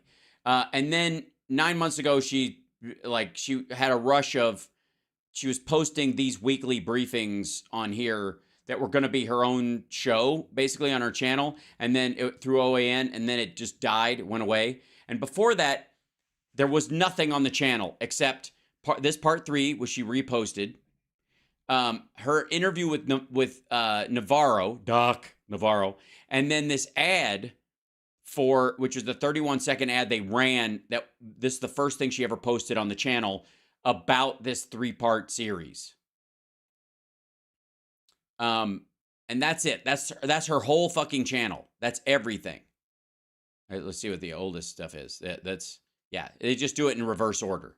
It's basically what I just showed you. There's 15 videos. That's it. 21, sorry, there it is. 21 videos. It's fascinating to me. Here we go. Popular. Let's see what the number one is. Part 3, full closing. This is okay. So this is the end of her. This is the final argument. Let's read it. Let's hear it. This is the final argument that she makes about this whole trip. This whole Democrat Rudy Giuliani. impeachment led by failed and frustrated screenwriter turned Hollywood congressman Adam Schiff. And they're playing silly, goofy music because it's all for naught. It's all silliness. He got impeached, but we know that now. She didn't know that. Has turned into a full-blown and public investigation of an international scandal involving not Donald J. Trump, but the Bidens, the Democratic Party, and our U.S. State Department. OAN has led the charge in this with Rudy Giuliani, and we will continue to do so. Except you won't. I don't know. I don't want to blow it, but they didn't. It didn't actually turn out to be the case. In the meantime, it is notable. Shokin, Lutsenko, Derkach, these men are turning out to be actual whistleblowers. Actual criminal defendants, actually. But hey, she didn't know that at the time. She was trusting Rudy Giuliani, which is how you end up with your hands in the pants of a 60-some-odd-year-old man. A jury can scrutinize their reputations and question their first-hand testimonies, but ultimately, the official documents they present... Or actually, they can't, because none of them will actually show up. ...speak for themselves. And as whistleblowers, these men, along with our previous 3 witnesses, possess the courage... Who are holding their hand up here in a mock of taking an oath when they absolutely... None of this is legally binding. ...to show their... What are you doing? You know, is this a game show that they did? Who wants 10% for the big guy? Welcome to the show. ...faces, show their names, to come out of the shadows to testify under oath, and to do so again before a fair... In a court of television studio. ...hearing, if only their visas would allow it. These men are risking their... If only their visas would allow lives, livelihoods, and their families to come forward and whistleblow on corruption and money laundering stolen... I don't think you can... Is whistleblow an actual verb? ...from their homeland's coffers. I think blow the whistle on the whistleblow. I don't know. This is their stated motive for coming forward. They are asking for America's help, for our justice system to cooperate in joint Ukraine investigations to recover their stolen money. Giuliani says he hopes these findings will inspire action, but first it requires... That their stolen money? Their stolen money went to Russia with Viktor Yanukovych. ...digging up the evidence. I mean, I'm speaking as someone from the future, talking to someone in the past, so it's hardly fair. ...as we have done, and getting these whistleblowers' voices and testimonies heard. First of all, I have to say that Chanel has performed a real public service in getting this in. She totally did. She did a great job slicing this thing up into something marginally viewable. Information out. Something like this should have been done by our FBI 2 years ago, or our Justice Department. And as someone who served 17 years in the Justice Department, I'm embarrassed that it hasn't been. Well, they're embarrassed by you, so I think it's fair. I think it's even, yeah. And I'm embarrassed that you had to deal with a Justice Department that... I'm embarrassed that someone is breathing on their microphone. ...turns your people away because they wouldn't hear equal wrongdoing by Democrats, that they were more than anxious not only to hear about Republicans, but in some cases to create and elaborate. So I thank you for allowing this forum. Each of our... Yes, thank you, Chanel. Thanks on behalf of all... Where are you? Is she in hiding too at this point? 6 witnesses brought with them evidence admissible in a court of law. Their powerful testimonies shed light on a side of the story Adam Schiff's one-sided impeachment not only omitted, but the media has concealed, covered up, ignored, or wrongfully discredited. I rightfully discredited it, for the record, and I waited a full 3 years. I should get credit for that. I credit me for rightfully discrediting it. Give me credit for something. The truth in order to manufacture an impeachment hoax that amounts to a coup. History will note their complicity. Some will call it treason. Yeah, not that many anymore. I mean, it's, at this point, they're just kind of like, oh, yeah, it didn't turn out to be anything. Worse than media's complicity is the state of our own law enforcement. Where is our FBI in all of Where are they? During the Trump years, obviously, I don't know who is president at this point, but obviously fish stinks from that. Oh, shit. this? After 2016, the FBI had a choice. Go after DNC corruption or target innocent people to indulge the FBI's innocent people who pled guilty. Personal hatred for President Trump.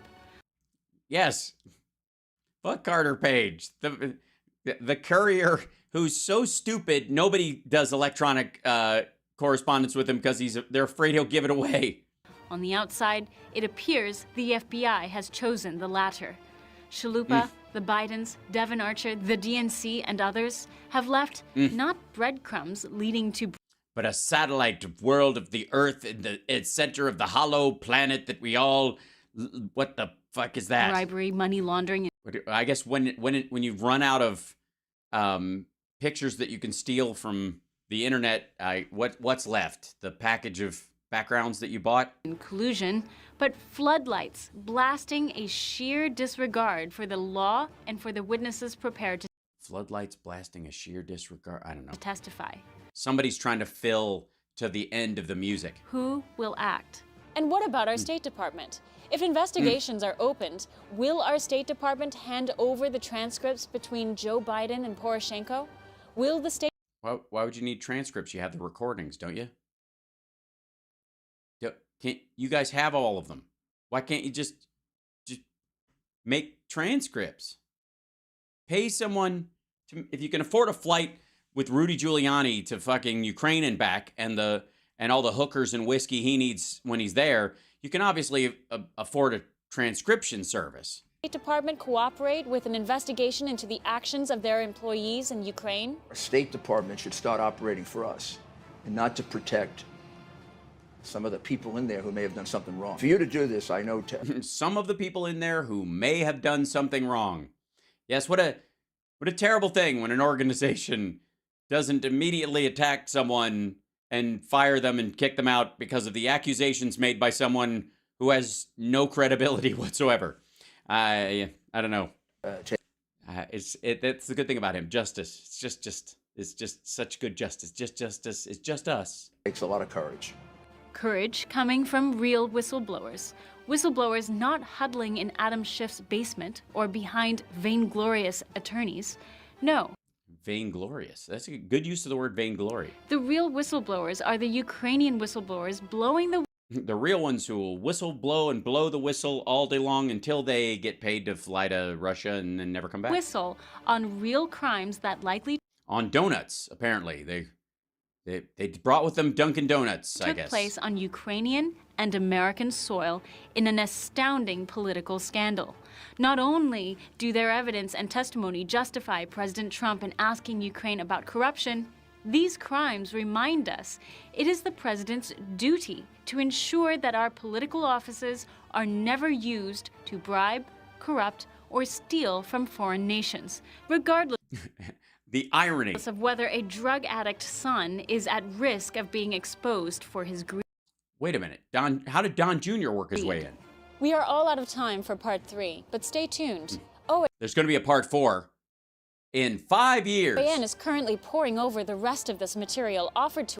Oh, yeah. That's the great...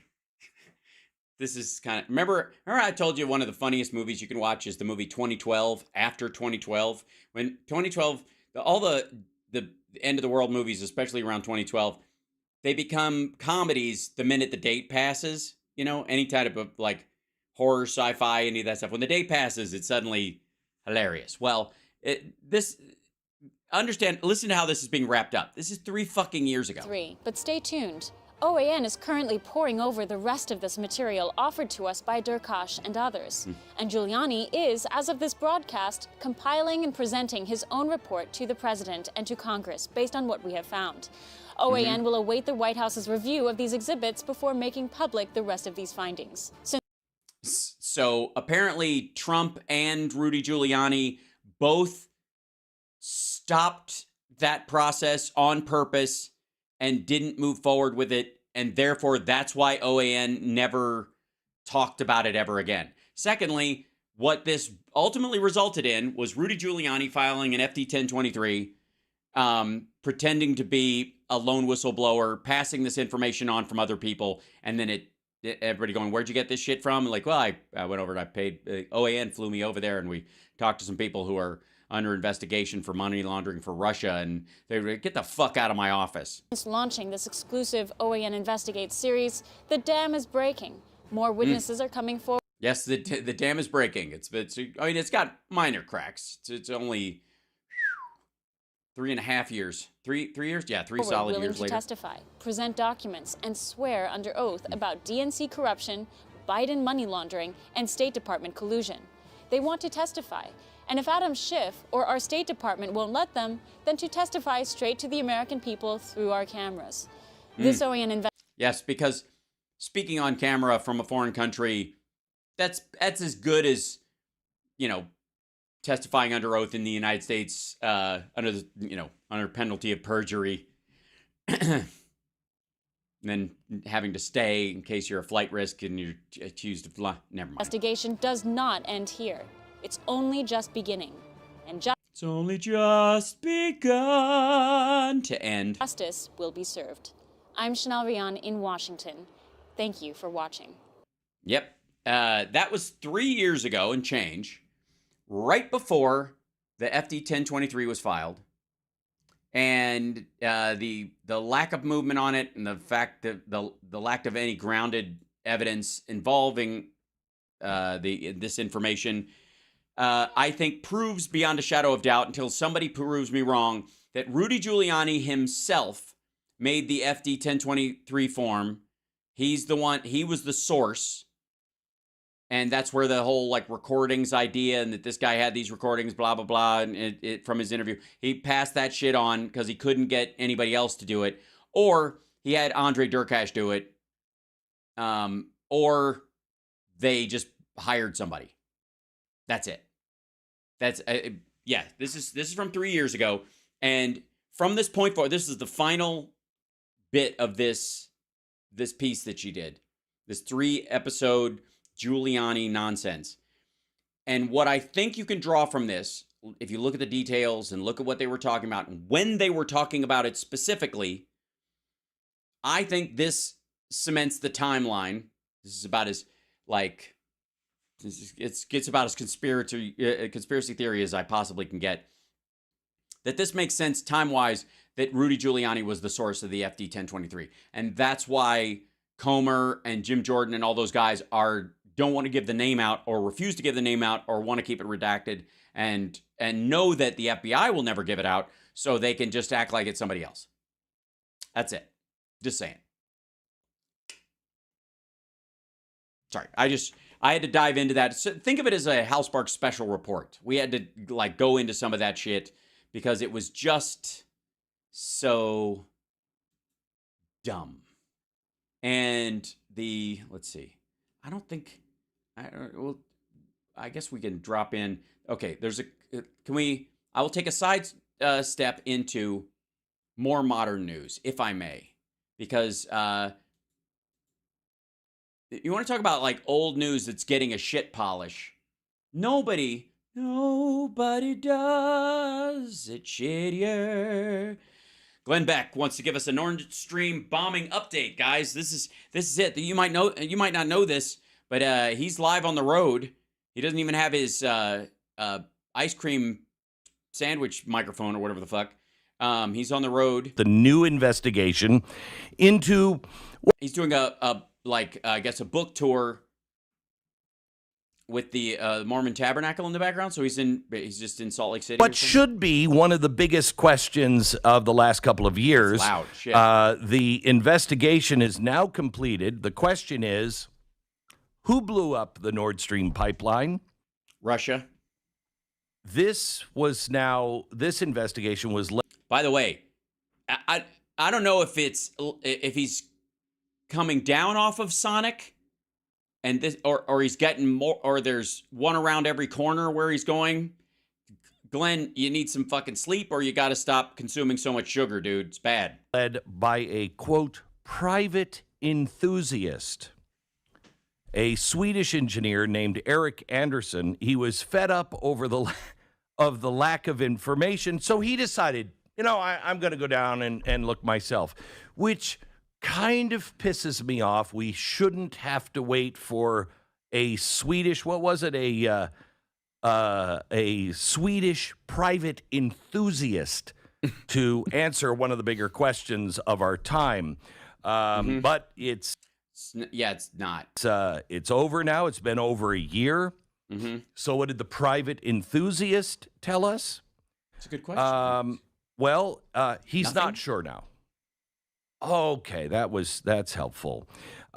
May I ask, can we get some answers on a few things? It seems like the press and the... Of which you are, I guess, one of them? And the government, Congress, the White House, the Pentagon, they seem to be releasing all kinds of stuff about UFOs. I don't even know what this is. Every day, there's another one today. Yeah, UFOs are real, and we've got alien spaceships. Yeah, that's what they said. I don't know. I don't even check in anymore. It's the only thing trending on Twitter. That's exactly what the White House said today. Right after the Scotus came down against affirmative action, they went, well, it doesn't matter anyways. There's aliens among us. Remember that? Jesus fucking Christ. Wait, what? And yeah, don't say wait what when you made up something in your fucking head. I know. I'll say a crazy thing and then pretend another voice said it. I don't know if it's real or just a distraction, but... Yeah, I feel that way about your show most of the time. Could we maybe lay off the aliens for just a second? No one asked you to bring it up, fuckhead. And it did not pertain to the conversation at all. And let's just talk about the real story of the vaccines and the unexpected deaths and what happened with that. Sorry. Which deaths were unexpected during a pandemic? How about, hey, who started the COVID-19 virus? How did it happen? You mean like the Biden administration's investigation into it? Do I have to bring up the video of Trump being interviewed on Australian television where the interviewer goes, it was your administration that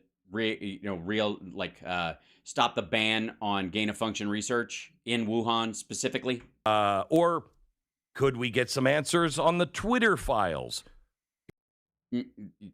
Ask Matt Taibbi. He's the one who was dicking around with that horse shit. Why is it our fault, Glenn? Why is your audience or any of us on the hook for what your lack of reading comprehension or your inability to understand what the fuck Matt Taibbi was talking about? Now, granted, it was gibberish, so I get it, but that's our fault? Here's one I'd like.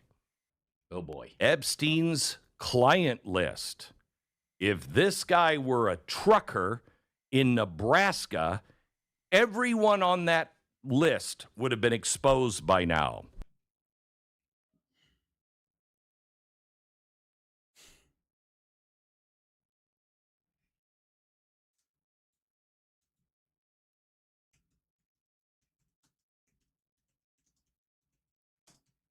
One moment, please.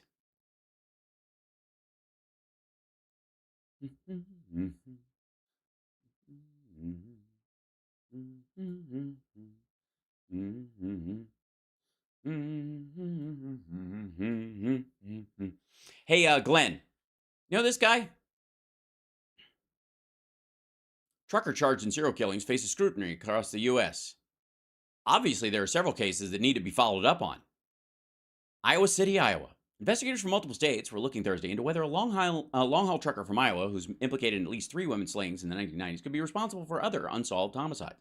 Officers arrested Clark Perry Baldwin, 58, in Waterloo on Wednesday after new DNA evidence allegedly tied him to 3 women whose bodies were dumped in Wyoming and Tennessee. Court documents allege that he also raped and choked a woman in Texas in 1991.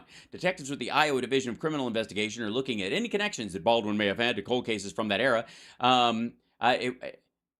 Glenn, do you know who this guy is? Do you have any idea who this fucking guy is? Does it matter to you? Dummy? Who's that guy? What's the list of what's the list of his victims, Glenn? Name his victims. Shit. Figure about the trucker. You don't even fucking know. How? If he was a trucker, you wouldn't care. How about we work a little bit on the pipe bomb from January 6th? There were 2 of them, and you're going to have to ask Kevin McCarthy. He needs the votes. We don't know anything about that. How about who's Jane's revenge? Or what was the motive for the Las Vegas shooter? We now know that. He was apparently, he'd lost his high roller status.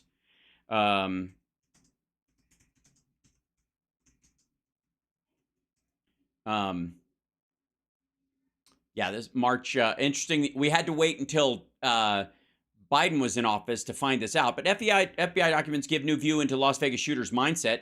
The high-stakes gambler who carried out the deadliest mass shooting in modern America, killing 60 and injuring hundreds more in Las Vegas, was apparently angry over how casinos were treating him despite his high roller status. According to a fellow gambler, an FBI interview with the gunman's fellow gambler is detailed in hundreds of pages of documents made public this week. The gambler, whose name is redacted in the document, said he believed the stress could have easily caused Stephen Paddock to snap. Paddock, 64, was a video poker player who relied on gambling as his main source of income. The revelation comes after the FBI in Las Vegas and the local police department concluded their investigation without a definitive motive, although both agencies said Paddock burned through more than $1.5 million, became obsessed with guns, and distanced himself from his girlfriend and family in the months leading up to the massacre. In a statement Thursday, Vegas police defended their inconclusive findings and dismissed the importance of the documents released this week in response to open records requests from the Wall Street Journal. We were unable to determine a motive for the shooter. Speculating on a motive causes more harm to the hundreds of people who were victims that night. Still, the cache of documents offer a new view into the gunman's mindset through interviews with neighbors, acquaintances, and employees of the Las Vegas casinos he frequented. Those interviewed by the FBI described Paddock as a strange introvert who never made eye contact and only wanted to talk about gambling, while the gunman's fellow gambler told the FBI that Paddock was, quote, very upset that the red carpet treatment for high rollers seemed to be fading. According to the gambler, casinos had previously treated high rollers like Paddock to free cruises, flights, penthouse suites, rides in nice cars, wine country tours, but in the years before the October 1st, 2017 mass shooting in Las Vegas, the gambler said casinos had been banning some high rollers for playing well and winning large quantities of money. Paddock himself had been banned from 3 Reno casinos, according to the documents. What more do you want? Was there some sort of, was it adrenochrome? Were there people in that crowd that had it coming, Glenn? Why don't we know any of those things? Yet we know exactly what Donald Trump said about a document that they never found. And that's not even to mention. Wait, what? The manifesto that we never got either. They're still keeping that from us. The trans manifesto from the shooter of the Christian school or whatever, because they're worried that it will inspire other people to kill other people. And what do you? I'm sorry, are you trying to complete the leather-bound copies of mass shooters' manifestos on your fucking mantle? The trans person. What again? What do you think's going to happen? One of 2 things: they're justifying what happened to them, or they're justifying what they did. Yeah, that's how they work. Do you think it was justified? Do you think it was worthwhile? Do you think inspiring other people to do that is a good idea? Again, what kind of Unabomber bullshit are you hoping for? Manifesto, who went into the school and killed 6 people. And they keep saying, well, there's all these conspiracy theorists. Well, because you're not telling us anything. No, that's not why you become a conspiracy theorist.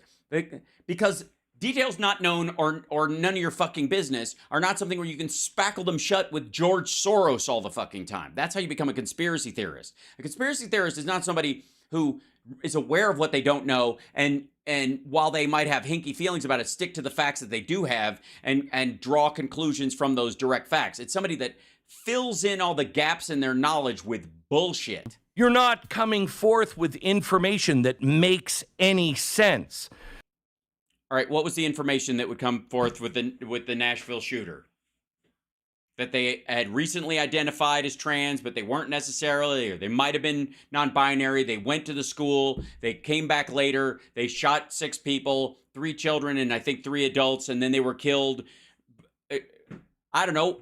Here's a better question. Why are you fixated on that one when the body count of, say, the Buffalo shooter is higher? Because we knew that person did it for white supremacist reasons and you just don't want to talk about it? Who gives a shit? All of these idiots, all these mass shooters, all of them. It's an act of ego. It is all of them thinking their life and how they feel and their experience is more important than the lives of other people. And that is wrong. Morally, ethically, emotionally, psychologically, legally, it's wrong. So their reasoning, the only way it can help is if we can nip some of that in the bud in the future. For example, like decrying white supremacy when we see it so that other people don't go, I don't know, that's a decent reason for me to go on a shooting spree.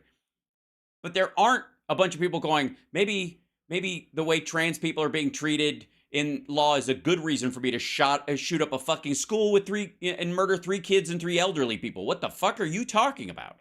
So currently, there are official investigations being conducted by Sweden, Denmark, Germany, and Russia. Yes, all the people that deal with either the waters around that area or that the pipeline was attached to. Hey, Glenn, if I may, do you guys mind for 1 second? I know, yeah, right. This fucking, okay. Let's just go.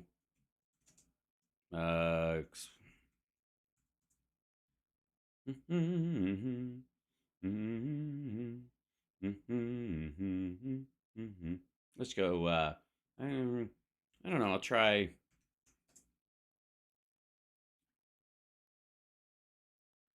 Grab this. Yeah, here you go. Hey, Glenn, who blew up the South African pipeline? See that pipeline explosion right there? Look at all this shit. 2 people are dead. Hundreds were evacuated. Who blew it up? How did it blow up? What happened? What happened since then, Glenn? What's happened? This hold on, I'll block out the audience. This is in South Africa. Glenn, what happened? How did this? Why is no one claiming responsibility, or who did claim responsibility, or why do you know or don't give a shit that you know or don't know?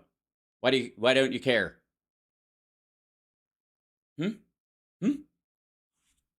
There's a bunch of people downwind from that shit. That's obviously in the, when it's a natural gas pipeline that's coming up through the water, it's just going to be reclaimed. A lot of the carbon that would be released is actually going to be absorbed by the ocean itself. This didn't occur to you. It's not, Glenn. It's not keeping you up at night. That's not. Well, let's see. How about? I don't know. Let's go with. How about? Let's see. This is earlier, but we'll go back to this one anyways. Let's grab this one. What about this pipeline in Syria 2 years ago? I mean, ISIS claimed that they blew it up, but there's a lot of debate about whether or not it happened. And the Russians, the Wagner group was in there. Caused a huge blackout in Syria. There you go. Huge explosion has struck a major natural gas pipeline near Damascus, where a place where in open air markets you can buy stamps with Adolf Hitler on them. Go figure. Causing a near nationwide blackout, Syrian state media is quoting this country's electricity owners. The Sana news agency and Ikbaria TV channel showed footage of a huge fire after, I know I mangled that, but okay, we'll move on. Demire and Adra in the early hours of Monday, when the oil minister said may have been caused by a terrorist act. No deaths or injuries reported. Firefighters extinguished the blaze as power was gradually restored to the south. It blew up. There it is. There's the story, Glenn. Look at this. It's just terrible. Look at the explosion and the fire and the thing, and look at it blowing up like that. And it's just look at the flames. It's so exciting. Glenn, look at the flamey flames. What happened there, Glenn? Why aren't you telling us? Why this happened 2 years ago, Glenn? Why aren't you filling in the gaps? Yes, who will pay for this? Why is there no? Why I have no Swedish divers broken into this? How about What about this one? There's the latest one. This this is in what about the pipeline explosion in Guizhou in China? This is Xinhua talking about that. That looks pretty bad, I gotta say. That looks like a shitty place to be near. These people are very scared, bless their hearts, running away from that. That looks bad, I would say. That's some straight up. Hold on, back that shit up. Glenn, why aren't you what happened? Glenn, when are you going to get to the bottom of this? Look at obviously this was done by the CIA in an attempt to get China to attack Taiwan and pull, right? This is nope, you're not going to what? There's so many unanswered questions. And you know, it's not my fault I'm a conspiracy theorist and that I think you or Stu, I mean, where is Stu today? Where is he? How do I know he didn't play a part in it? Huh? How do I know he's not on the fucking run at this point? And it's not my fault. You're just not coming forward with what you know about this. And nobody seems to have any information. Sweden has... All right. Yes, they do have information. They just don't have enough information to be definitive about it. And quite frankly, no one gives a fuck. Collected evidence from the seabed, but deemed the information national security and refused to release it. You know, there comes a point in a nation's history where national security means you should release the... Why? Are you threatening Sweden now? Is that what we're doing? If Sweden doesn't tell us what they found on the seafloor and how they found it, what are we going to do? Bomb Sweden now? This is the worst white-on-white crime I've ever seen. Information. And as someone who works with a Swede on the regular, our Nerd Halen bass player, this will not stand. We love our Swedish brothers and sisters. Leave them the fuck alone. Because nobody's believing any institution. Well, maybe it's because you don't speak Swedish and it just sounds funny to you when they talk. Why would the government invest? Yes, Victor does rock, Mark. Thank you for bringing that up. As do you, if I may. So, ladies and gentlemen, if I may, Mark Kremer, everybody. Just saying. In the chat room, I insist. Just throwing that in there. Hi, Mark. Oh my God, the craziness. All right, here we go. Getting this show together. Investigating this, be content with the whole world just thinking maybe it's the United States. It does. I don't give a fuck. We don't care. We have no reason to do it. And there's a point where we would look defensive. Look at that. There you go. We'd look defensive. Like it's nobody cares anymore. Doesn't make sense that it's Russia, but maybe it was. Yeah, it does. It makes total sense that it's Russia. It was a full gas pipeline. None of the gas was going to leave through the German side. It was going to have to come back through the Russian side. It was completely pressurized. The Germans had cut it off far enough away from their shoreline where they didn't have to worry about if it exploded or blew up. It wasn't going to affect fucking Germany, but it was absolutely going to blow the pumping factory, or the pumping station rather, in Russia to smithereens, along with whatever the rest of St. Petersburg, unless they vented it. So they vented it in the sea. Russia. And then they refilled it with air. At first, the United States and Russia blamed each other. Then the veteran journalist Seymour Hersh wrote an in-depth article that claimed the United States was ultimately responsible. Mm-hmm. What did the government respond with? I haven't read that article. I don't think that's true. Oh, okay. No, that wasn't their response either. Just Glenn, is that how Glenn's show works nowadays? He just makes shit up, like the most hyperbolic, ridiculous explanation for what other people are doing, and then he attacks it as if they actually said it. It's almost like when Russell Brand reads. Okay, well, that makes me feel better. I again. Sorry. There you go. Then the reports started to surface of Russian ghost ships. Well, let's call the Scooby-Doo team. Let's get the mystery van in. 3 months ago, Joe Biden... It's the mystery machine. And also, the Scooby-Doo kids have never handled anything aquatic. I think there was well, I take that back. There was one swamp creature at one point, but it still turned out to be the dude who ran the amusement park. Met with the German counterpart for a private meeting. Then, a few days after that, things started to be reported in places like the New York Times that it was a pro-Ukrainian group that most likely blew up the pipeline. No, that's not how they reported it. But again, now I think we're all getting a picture into how Glenn confuses himself. This is, I mean, you can't be in someone else's head when they read articles or when they see headlines, but this is as close as we're going to get. This is, and Glenn is, Glenn's Glenn, but he's exemplary of a particular mindset. And you can tell that this is how Glenn reads things. This is how Glenn takes things the rest of us see that look nothing like this, and this is what makes it through his fucking forehead. And 6 individuals chartered a sailboat and pulled something off that previously all the experts were saying could only be accomplished by a major state actor. More on this one in a second. Also, not a sailboat. I'm fairly certain the argument was that they had gotten like a couple of power boats, but whatever. So the curious... Again, point made. Back to him, the curious Swedish engineer in his private investigation. Eric Anderson read Seymour Hersh's article, and his original intent was to try to prove it accurate. Unfortunately for Eric. But on conclusion, he decided the most likely culprits were amateurs with not a lot of experience. He found that the explosives used and how they were placed were, how do I say this, not Navy SEAL quality. So the Russians. So the Russians did it with a pig, like I said. They didn't have to place them. They just sent them in a pig and...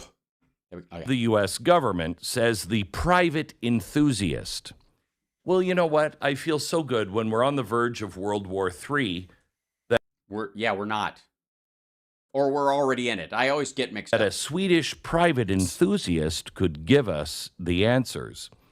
TheGrayZone.com received exclusive photos from Eric Anderson's investigation, and their analysis, I've never even heard of, but let's see what they have to say. Well, apparently you're not allowed to even say their name because you were edited on your own channel, whatever. It's just bad audio. Their analysis differs from Anderson's. They cite another independent engineer that none of us have heard of, named Michael Cobbs. And he says that the amount of explosive used, around 100 pounds, was very, very specific. Not too much, not too little. Goldilocks, it was just right. He said if we disregard the chain reaction caused by the overpressure at all the other crime scenes, the scale of destruction certainly seems calculated, but by no means exaggerated. These were no amateurs at work. So maybe Hersh was right. Maybe Hersh was wrong. Who knows? Because no. Well, it's thanks, Glenn. My head is full of conspiracy theories because you can't keep anything fucking straight. Bring the show to Kansas City, please. I will do just that, Larry. We will make that happen. Thanks so much. Bless you. No one will tell us anything. There is no one searching for an honest answer anywhere on earth except regular people. Everybody in the news media, everybody in politics, they don't care about the truth. In fact, Glenn doesn't care about the truth. The truth. Okay, hold on. The Gray Zone. I'm trying to find this article. He's an independent Nord Stream. Okay, here we go. I don't know why I'm spelling it. Oh, yeah, this is the dude with the boot. Okay, so independent Nord Stream expedition discovers clue missed by official investigators, which was just a fucking boot. And they're like, this is the boot that U.S. Navy divers use. It's also readily for sale in any dive shop. The Gray Zone participated in what appears to be the first independent expedition investigated by... Okay. On the evening of May 24th, I stood up over a small ship called the Baltic Explorer with sun... there we go. This is the footage of said thing where they video of the boot That's the boot on the ground. Hey, look, a boot. Yes, it's only been buried there for fucking ever.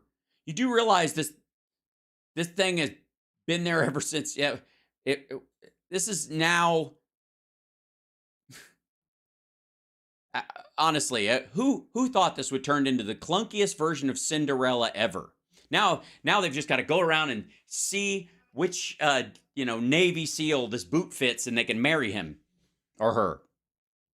What took place on September 26th shattered the placid atmosphere that usually prevails on the Baltic Sea. Yes, usually. It's usually so calm. On that day, as the war in blah, blah, blah, $23 billion Nord Stream 1 and 2 pipelines carried natural gas from Europe. This was the most severe act of industrial sabotage in human history, severing the main artery for affordable energy from it had already been closed. Nord Stream, I mean, they'd already said, we're not taking it, we're not using it. It was already after that point. Gross sabotage was disgusting. Ukraine's U.S.-trained Navy divers also spotted using the same model boot. Oh, I see, yeah. Or one which is virtually identical. It should be noted, however, the boots of similar appearance appear to be commercially available as well.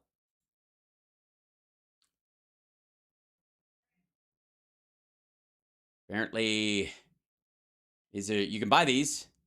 Anybody want these? There they are.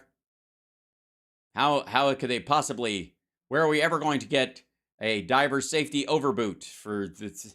How is anyone going to, availability? That's my favorite part. Yes. Okay. Great. Now we got another conspiracy. How in the world are we supposed to, I don't even know. It's unknown for how long the boot has been exposed to the seafloor or seen. Figure Anderson, the organizer of the expedition, believes it is possible the boot was previously covered by sediment or mud, which may have been moved by underwater currents or the blast. Otherwise, it is unclear how investigators could have missed it. Yes, that's right. It's left there from when they actually put the fucking thing in, and then it blew up and uncovered it. The boot closely resembles the diver overboot produced by Northern Diver, a British company whose products are produced in China. China. Watching from the beginning and as I've missed. Oh, thanks, Suze. Thanks, Moms Russo. Open link in new tab. Let's see. Made in China. The End Diver boot. It looks like a Thor overboot. A Thor overboot, said Neil Tordoff. Jackie, thank you so much. Gunta. Bless you. Neil Tordoff, the military and commercial sales director of the Northern Diver, stated after viewing a photo of the boot sent by Grayzone, I can't be 100% sure because it's a little watery. There's Northern Diver. Open water suits, commercial suits, and equipment. Let's take it. Oh, there's the boot. There it is. Could be one of those. It could be another. We don't know. It could be... Thank God no one can create a fake boot anywhere. Okay, anyways. Heard the call. This is wonderful. It's a Torah overboot, you know. This item is used worldwide, he added, and especially in this area. The owner of the boot may have been a diver who lost it while planting the bombs. It also, alternatively, the boot may belong to a diver ordered back to the crime scene to retrieve the unexploded charge meant for the yeah. A theory proposed by Seymour Hersh, or perhaps it belonged to a commercial diver, or perhaps it was worn by the people who put the fucking thing in the first place that were checking the line, or perhaps it was one that years before had been... How long has it been commercially available? Since the 60s. I don't know, pick it up. Check the serial number, stupid. A boot. This is clearly, we've got evidence now, you know. And mark, do, skidoo, be murny, nerdy, do, mark. Here we find a Speedy Speaky. Who bombed the Nord Stream? I don't even have to ask anymore.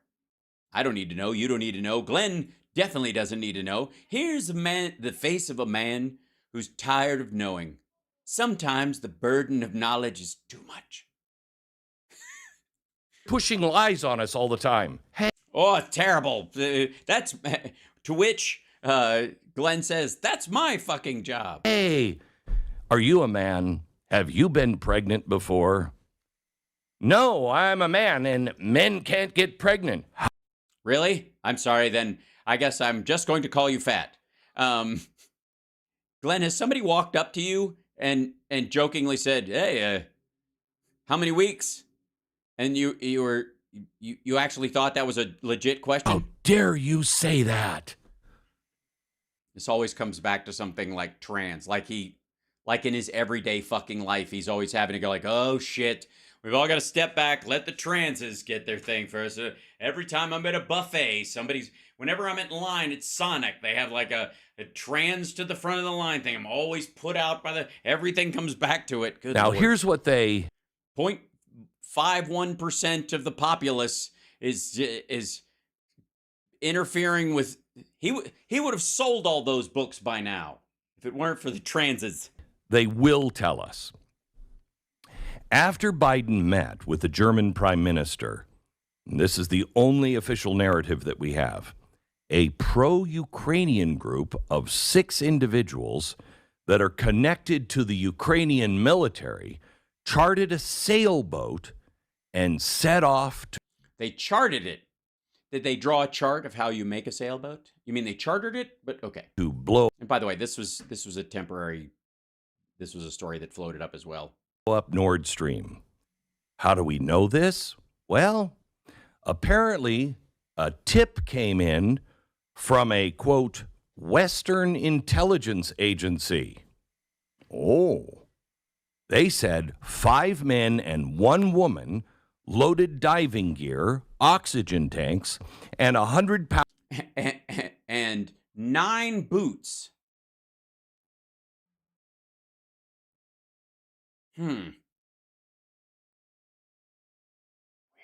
Pounds of explosives onto the sailboat. Then, without any other equipment, no decompression chamber, somehow or another, the 5 men and the 1 woman, I want to make sure that we're very inclusive. There was a woman on board. Again, I don't know why this is a thing. Like, I don't know why you have to be touchy about the idea that it's so stupid. Somehow they took that 100 pounds of explosive down to the ocean floor, placed them exactly in the right place on the pipelines.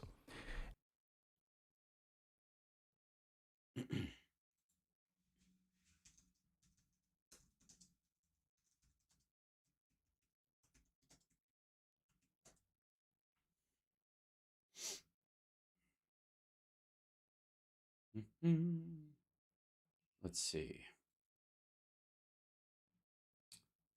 Let's see. Let me do a large one.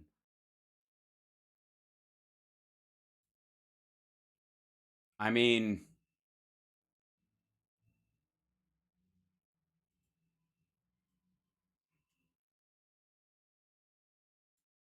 depends on your budget, I suppose. This one's $800. This one's $328. I'm guessing you'd need something with a payload. Maybe this one. The professional underwater drone is $3,400. It can tow a piece that big and drop it off. Best underwater drones. Look at Digital Camera World. Best underwater drone. There you go. Yeah, there you go. The power of it. They're big on the power ray, but that's got a connector on it. So I think that's got to stay close to the surface or whatever. The Gladius Mini, the Chasing Innovation, it's the Power Vision Power Dolphin. That doesn't need anything on, but I don't know what you would hook that to. This looks more like it. The Thor Robotics King Crab. Looks like shit, but it looks like it would work. Best underwater robot with a grabber arm. So an arm that can grab can also release. How about this guy? Shit. Looks fairly specific. I guess you'd have to be able to maneuver it. Look at the jets on this little fucker. Yeah, you can rotate that guy, move him, slow him down, up, down. There's, what, 6? Yeah, 6 on there, plus whatever thruster they have on it. Look at this little guy right here. There you go.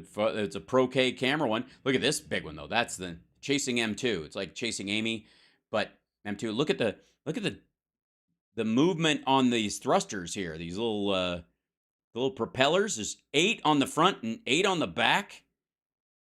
And it's got a little tie point. You can get it to release something. You just fly it down there. It's got a little connector on there. Speed there. Wired remote from wireless surface units. It's got a 4K camera. 98 work hours. It goes 3 knots. Weighs 4.5 kilograms. You can buy it at Newegg or Walmart or BH. Easy to control. Thrusters well protected. Sealed SD card slot. Lights could be brighter. That's one of the things. I guess that's I'm gonna move that. How about this guy, the Giannino S2, the best C scooter for drivers who want to be there. Look at this little guy. That looks like I don't know where you're gonna send that guy. River. Just this insertion point. Does it drag behind you? All right. And then look at this kid right over here having a great time with any one of these horrible things. So again, it depends on your budget, but I think the top of the line is going to go for from Walmart, you can get one for $2,500. I'm sure they could ship it to Germany fairly cheaply. And then everything else is straight off of Amazon. You could have done the whole thing on the cheap for, let's say you make your own contraption, make a pressure release valve that once it reaches a certain pressure point or through a radio control just snaps open, and you attach that to the back of this one. Let's say that runs you $100. Then you could do the whole thing for $481.98. There's your entire, not including the cost of explosives, obviously. The King Crab, that's a real professional endeavor right here. Same thing with the Thor Robotics underwater drone. All these are going to have, and then the one with the grasper on the front of it, that's some serious shit. So yeah, if it was 1965, I think you'd have a hard time explaining it, but I think these days, stupid. And the tip from the Western Intelligence Agency. Western intelligence agencies love to play just the tip. I'm just saying. I can't say I blame them. Where's Dick? Hi, Dick. Do we like Dick? Yes. What? All right. Went on to say it was a lucky thing that they placed the explosives exactly in the right place. No, they didn't say that. It's a giant pipeline. What are you talking about? You think there was they found the one hairline crack in it? The fuck are you talking about? A recent report from the Swedish outlet, the Expressen, which is probably a little more credible than the Gray Zone, but seeing that I've never heard of the Expressen either, who knows? At this point, we're just going to have to go with Glenn has lost his mind. They said what there is, and who can blame him for losing it since it's so small? A lot of important clues were found when authorities located the sailboat. Now, on this sailboat, they found traces of explosives that match exactly what would be needed. Not what was used, but what would be needed for underwater demolition. That's an amazing luck. I would have gotten away with it, too, if it wasn't for those. Again, I don't know what the fucking point he's making. I don't know. That the U.S. did it or didn't do it, that Seymour Hersh was right or wrong, that it was these guys or it wasn't these guys. Does he even care at this point? Those darn kids in the mystery van. Mystery machine, fuckhead. So it gets better. They also...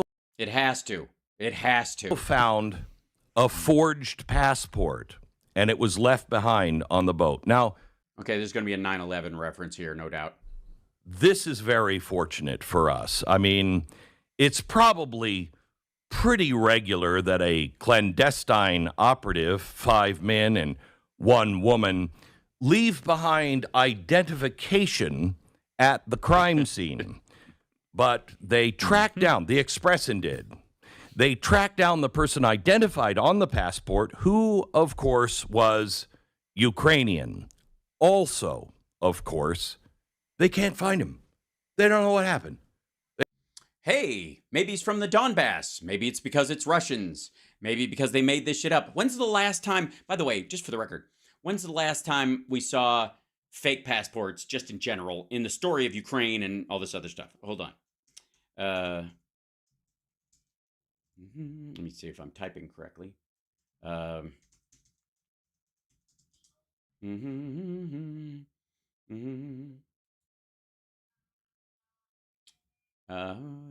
Sorry. There you go. A passport which was found during a search of Russian offices of mercenary leader Yevgeny Prigozhin, was used by his double to enter Lithuania in 2020 in an attempt to foment a scandal, Lithuania's counterintelligence service said on Wednesday. Prigozhin flew into exile in Belarus on Tuesday under a deal that ended a mutiny by his fighters. Russian media outlet Fontanka RU, if you know what's good for you, on Sunday published pictures purportedly taken during a Russian security service raid. That's I should have these pictures, right? Nope, they don't have them. What the hell's wrong with you, Reuters? A photo of one of the passports appears to match a picture of 2021, picture released in 2021 by Lithuania's counterintelligence state security department of a man said to be traveling under Prigozhin's name. The passport issued to Prigozhin's double was used in 2020 for an informational attack on Lithuania. I don't know anybody who uses fake passports. Yeah, a picture of him, and we've got cameras all over the world. We just can't, darn it. I wish we could find that guy, but. Or it could simply be a digital creation, Midjourney being what it is. We can't. They did, however, track down one of his relatives who stated they knew for a fact that he was not out of the country during the time of the bombing. So there's that. Because he was in a cemetery. Also, and we have the Expressin, which is very, very credible. And we have this guy's family who said the opposite. Gee, who do we believe? So now we're back to square one. The Expressin's just saying that the passport that might be his was there, not that he was there.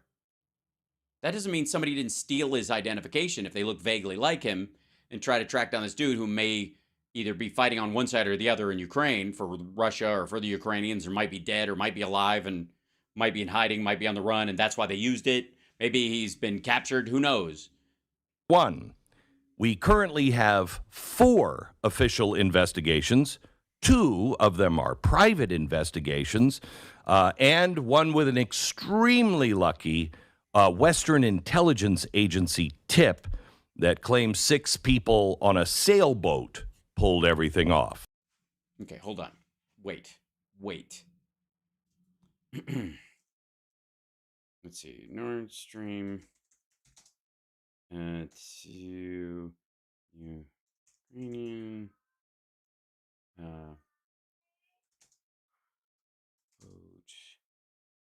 whatever. German concentration boat Nord Stream sabotage. Okay, they've been fought on a let's see. German prosecutor search. This is just like Glenn's fucking knowledge of things. This is 3 months old. German prosecutor searched boat Nord Stream saboteurs may have used. Ministers urged caution over reports pro-Ukrainian group behind gas pipeline blast. German prosecutors have confirmed investigators have searched a boat that may have been used last year in the bombing, but ministers urged caution over hasty conclusions about a reports a pro-Ukrainian group was responsible. Citing intelligence officials, New York Times reported on Tuesday a saboteur group had blown up the pipelines while Dysite had said the attack had been carried out by 5 men and a woman and rented a yacht using false passports. The report, again, a yacht, not a sailboat. Again, Glenn's, all right, maybe it's a yacht sailboat. Maybe it's it's a yacht with, they have a picture of the yacht. Speaking of the same, Stockholm minister said, a bit strange, nothing to do with the Ukrainian government's accompaniment by special forces, not our activity, this kind of things, and this is the... Meanwhile, has blamed U.S. and UK, blah, blah, blah. The attack went to divert attention. Kremlin, Dmitry Peskov, who's totally trustworthy. Here's the weird check. Okay, this is the footage of the pipeline damage captured in underwater sea footage. They sent this little guy down. There it is. Let's go into the water. There it is, streaming along the ground. No boot so far. There's a big ditch in the ground, and look at that. Look at the folded out metal. Look at the. Can I? Okay, hang on. Hang the fuck on. Let's see right here. Look at the metal right there. Does that not look like it's? Does anybody else look like it's blown out? Anybody? Maybe it's just the current bent the metal.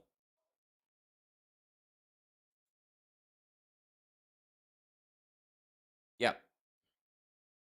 Again, I'm sticking with my pig theory. Pipeline inspection gadget, dragging explosives, boom. That's Occam's fucking razor. Occam's razor.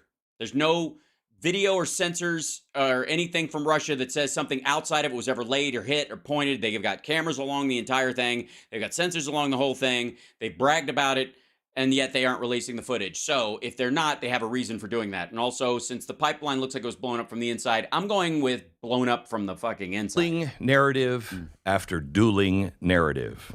I don't know if it's dueling narratives. I think different people from their perspective are trying to figure out. You got four blind men trying to describe an elephant. That's what you got, because it's fucking under a lot of water, and the country closest to it with the most information won't share it. I don't know. It feels like, again... And I know what this feeling is, Glenn. Your head is up your ass. That's what that sensation is. Confusion is almost purposeful. No, Glenn. The rest of us aren't confused. The rest of us aren't walking around going, what the fuck? I can't even, I don't know. What do you mean? What do I remember our anniversary? Did you realize nobody's figured out who blew up the pipeline definitively yet? I mean, I know it makes sense, but it's so confusing. It's like they're doing it to me on purpose. I was worried that they would go after, my brain, but I feel like they've attacked me via the kidney.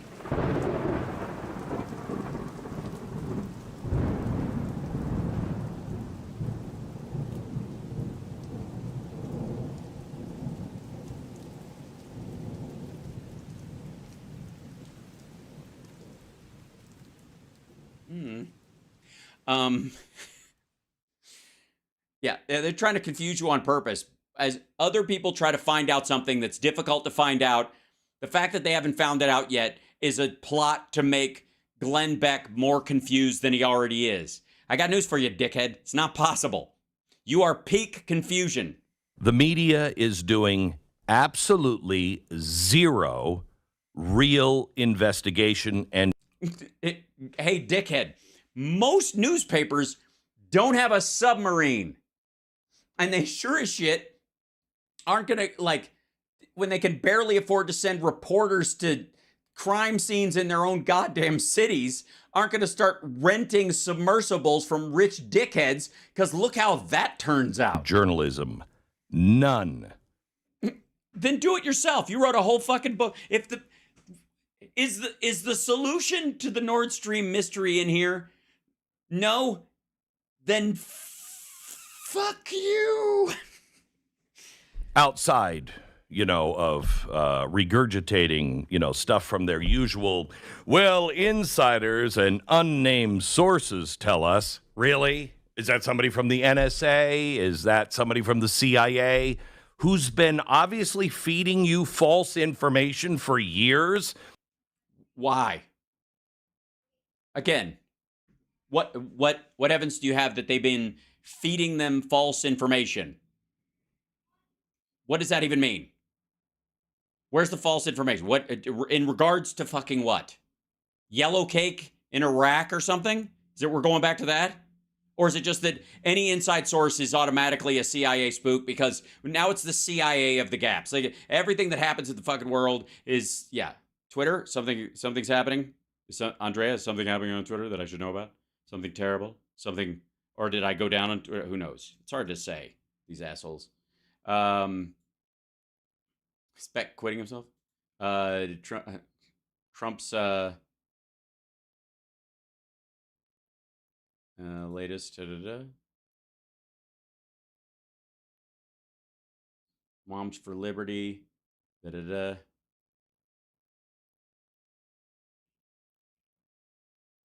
I'm just checking. I'm just checking. And yet you're still... Oh, I see. You still going back to the same source over and over and over again? No, they aren't. What are you talking about? That and you know what? Oh my fucking God. You know who can be accused of that? You know who's absolutely fucking guilty of that, Glenn? Going back to the same CIA internal source every fucking time for years and being wrong a lot. on this. You know who? You know fucking who? Hold on. Where are you? Oops. I'll show you. God damn it. This fucking guy. Seymour Hersh is always bragging about somebody inside the intelligence community that feeds him dirt, and he's been bragging about it forever. It's the same person, and if this is wrong, then most of the shit he talks about is wrong. And by the way, if I may,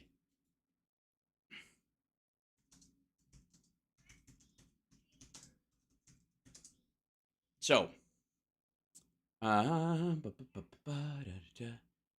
see this. Encyclopedia Britannica. The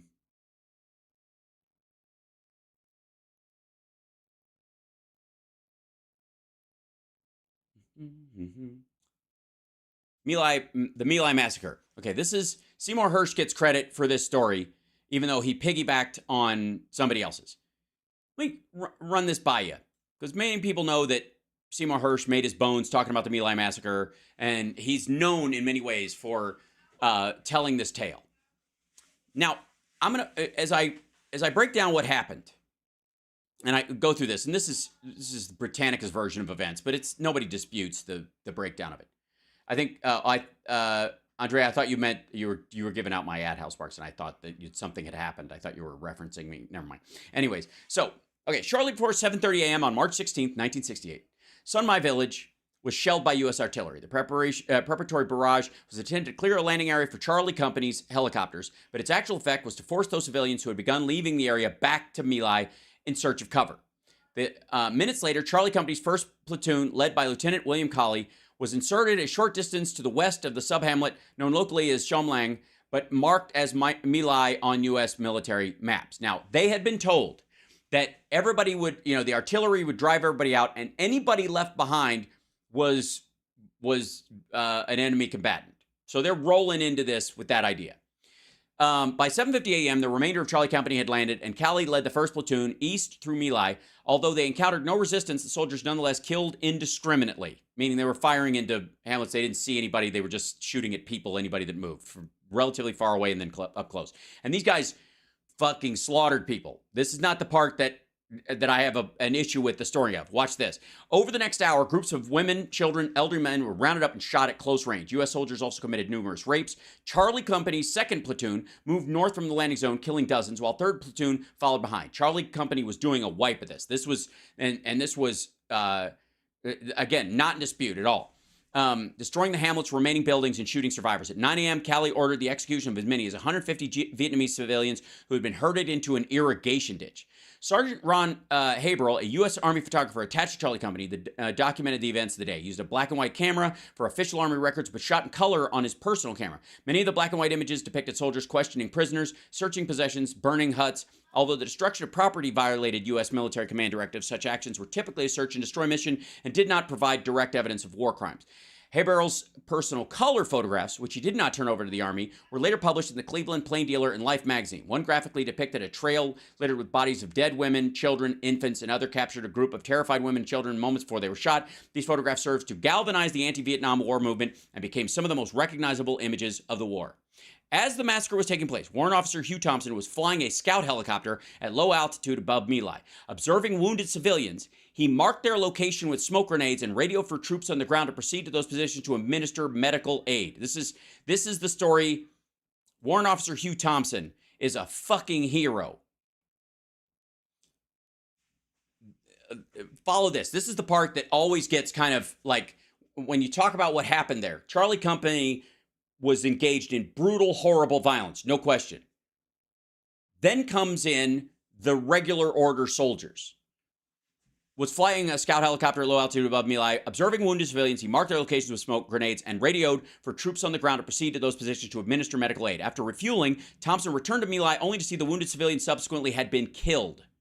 Spotting a squad of U.S. soldiers converging on more than a dozen women and children, Thompson landed his helicopter between the two groups. Thompson's door gunner, Lawrence Coburn, and his crew chief, Glenn Andreatta, manned their weapons as Thompson hailed other helicopters to join him in ferrying the civilians to safety. In 1998, Thompson, Colburn, and Andreatta posthumously were awarded the Soldier's Medal for acts of extraordinary bravery not involving contact with the enemy. By 11 a.m., as many as 500 Vietnamese civilians had been killed. Medina ordered Charlie Company to break for lunch and informed his superiors that scores of Viet Cong had been killed in the operation. So he told everybody, the head of Charlie Company radioed in that they'd killed a bunch of Viet Cong. The sole U.S. casualty had occurred when a soldier shot himself in the foot while trying to clear a jammed weapon. Upon his return to base later that morning, Thompson reported that he observed the widespread killing of civilians in My Lai. Over subsequent days, while Charlie Company continued its unsuccessful search for the 48th Viet Cong Battalion, which is who they were after when they came for this, a cursory investigation was made of Thompson's allegations, in spite of efforts from Vietnamese officials that hundreds of civilians had been killed in My Lai and that Sun Mai village had been almost entirely razed. The official after-action report characterized the My Lai operation as a resounding success. So they hit it. On April 24th, 1968, Orrin Henderson, commander, because nobody flew in other than Thompson, and they didn't go back, concluded that 20 civilians had been accidentally killed in My Lai, either in the opening artillery barrage or crossfire between the U.S. and Viet Cong forces, and that Thompson's report was false. Thompson found himself assigned to increasingly dangerous missions with inadequate air cover. He was shot down 5 times, breaking his back in the final crash. Again, Warrant Officer Hugh Thompson is a fucking hero.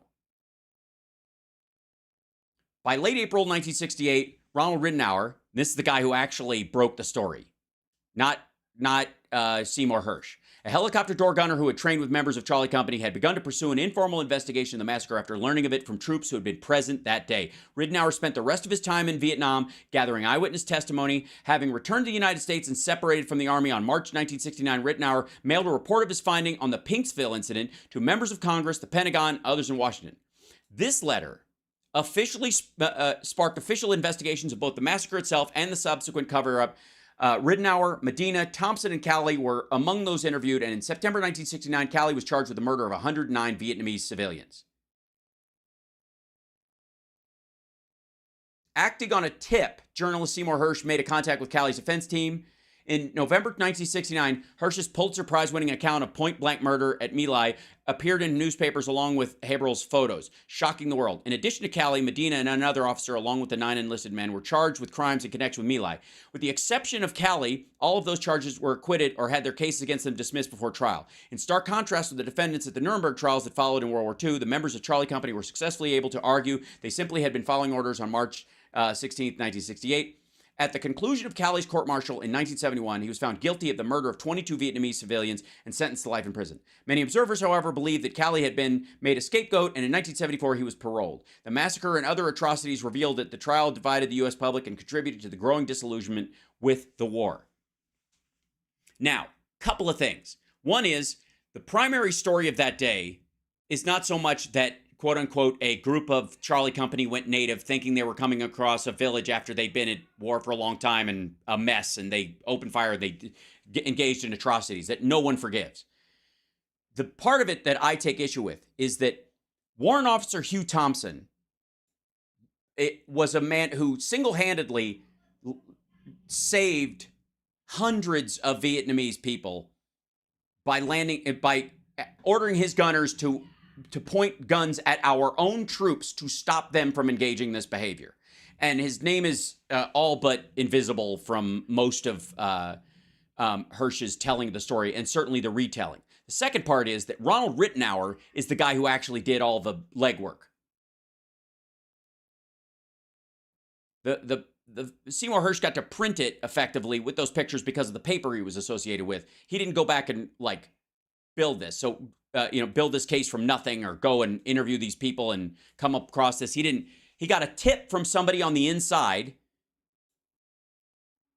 about the investigation that Ronald Rittenauer had carried out. Fucking salute to Hugh Thompson and Ronald Rittenauer.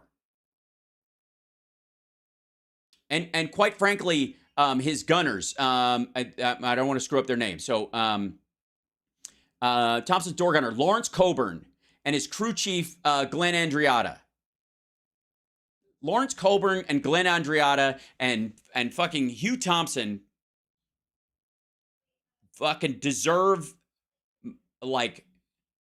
because imagine yourself in that situation. You are at war with a group of people. You are recognizing that Oftentimes you're in a situation where, kids with like shoe shine boxes are blowing up soldiers on leave and that kind of stuff. So landing your helicopter between soldiers and civilians does not necessarily mean that those civilians weren't previously engaged with gunfire against them or that kind of, but it didn't matter to him. He did it anyways.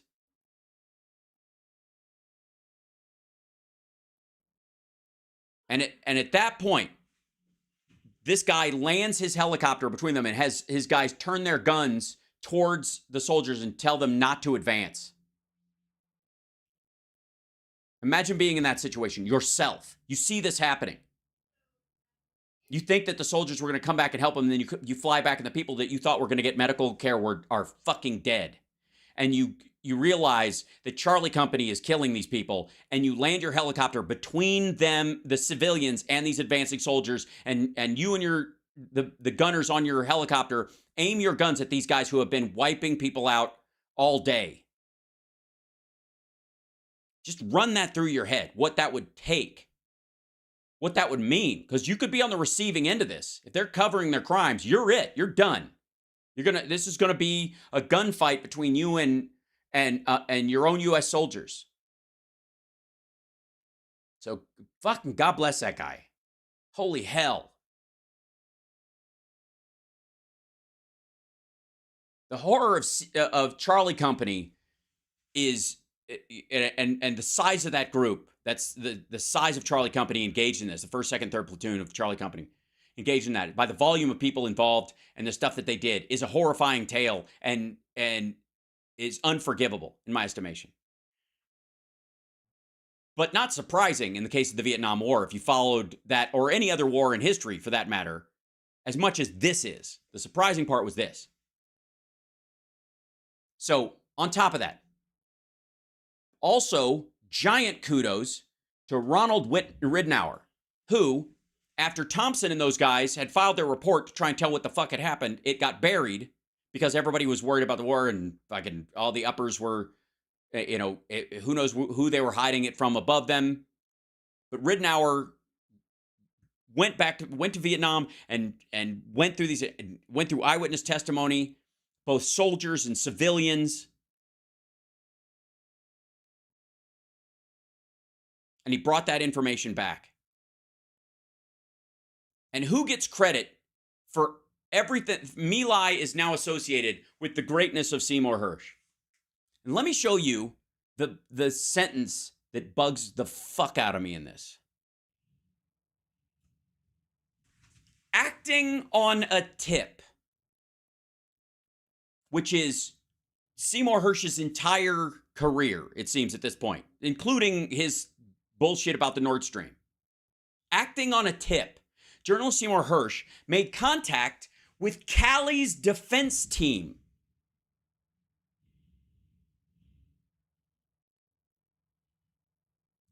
Callie is the Charlie commander who ordered the whole fucking thing.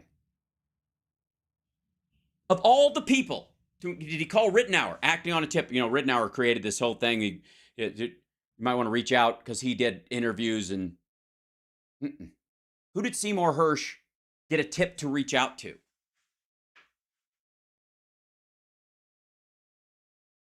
The person who ordered the massacre. Why? To get his point of view first? To get the blood side of it? To sell that angle of the story?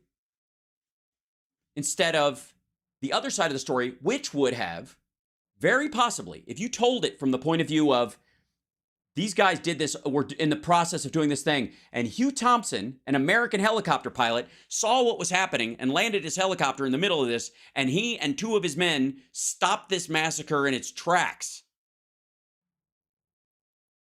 And if you sell it from that line, the American public would go, glad we know about this, everybody involved should go to jail, and Hugh Thompson needs an award. In 1998, Thompson, Colburn, and Andreatta, who was dead at the time, were awarded the Soldier's Medal for acts of extraordinary bravery, not involving contact with the enemy, during the Clinton administration.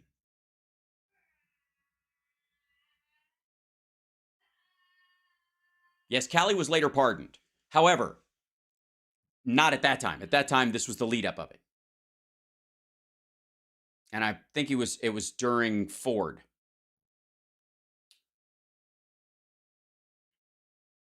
So the story of My Lai, also called the Pinkville Massacre, was the mass killing of as many as 500 unarmed villagers by U.S. soldiers in My Lai on March 16th, 1968, during the Vietnam War. The story is equal parts horror and bravery, because the extraordinary heroism of 3 men in a helicopter stopping the slaughter of civilians and reporting it to the expense of their own safety too after that fact, because they kept increasingly getting sent into places without air cover and all this other shit, makes them even more heroes in my book. Hugh Thompson and Andriata, they have, yeah. I'm sorry. One more thing. Yeah. And Coburn. Let's see if there was a. Yeah. So that's the one picture from the My Lai Massacre, from the color pictures.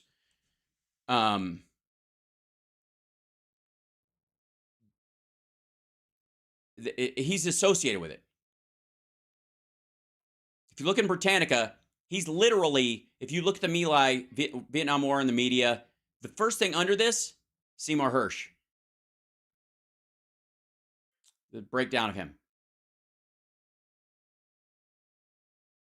Yeah, even right here, Seymour America, whose reporting generally focused on the U.S. government and its involvement abroad. He was especially noted for his investigations in the My Lai Massacre and the Abu Ghraib prison scandal, both of which came to him through tips of people who wanted the focus to be on, that was the norm, not the other way around. That wasn't the fact that the uppers were saying, something awful had happened and they were trying to either downplay it while punishing the people involved or what have you, but that was indicative of the entire thing. That was his, every fucking time the tip comes in, Seymour Hersh writes a story, and the idea is that whatever the focus of that story is, like, hey, we got one because it's war.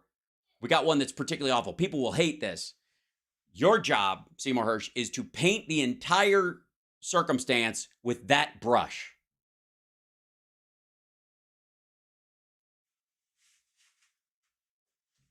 And again, the hero of this story, Thompson, Colburn, Andriato, and Ridenour. And Ridenour did the actual investigative work.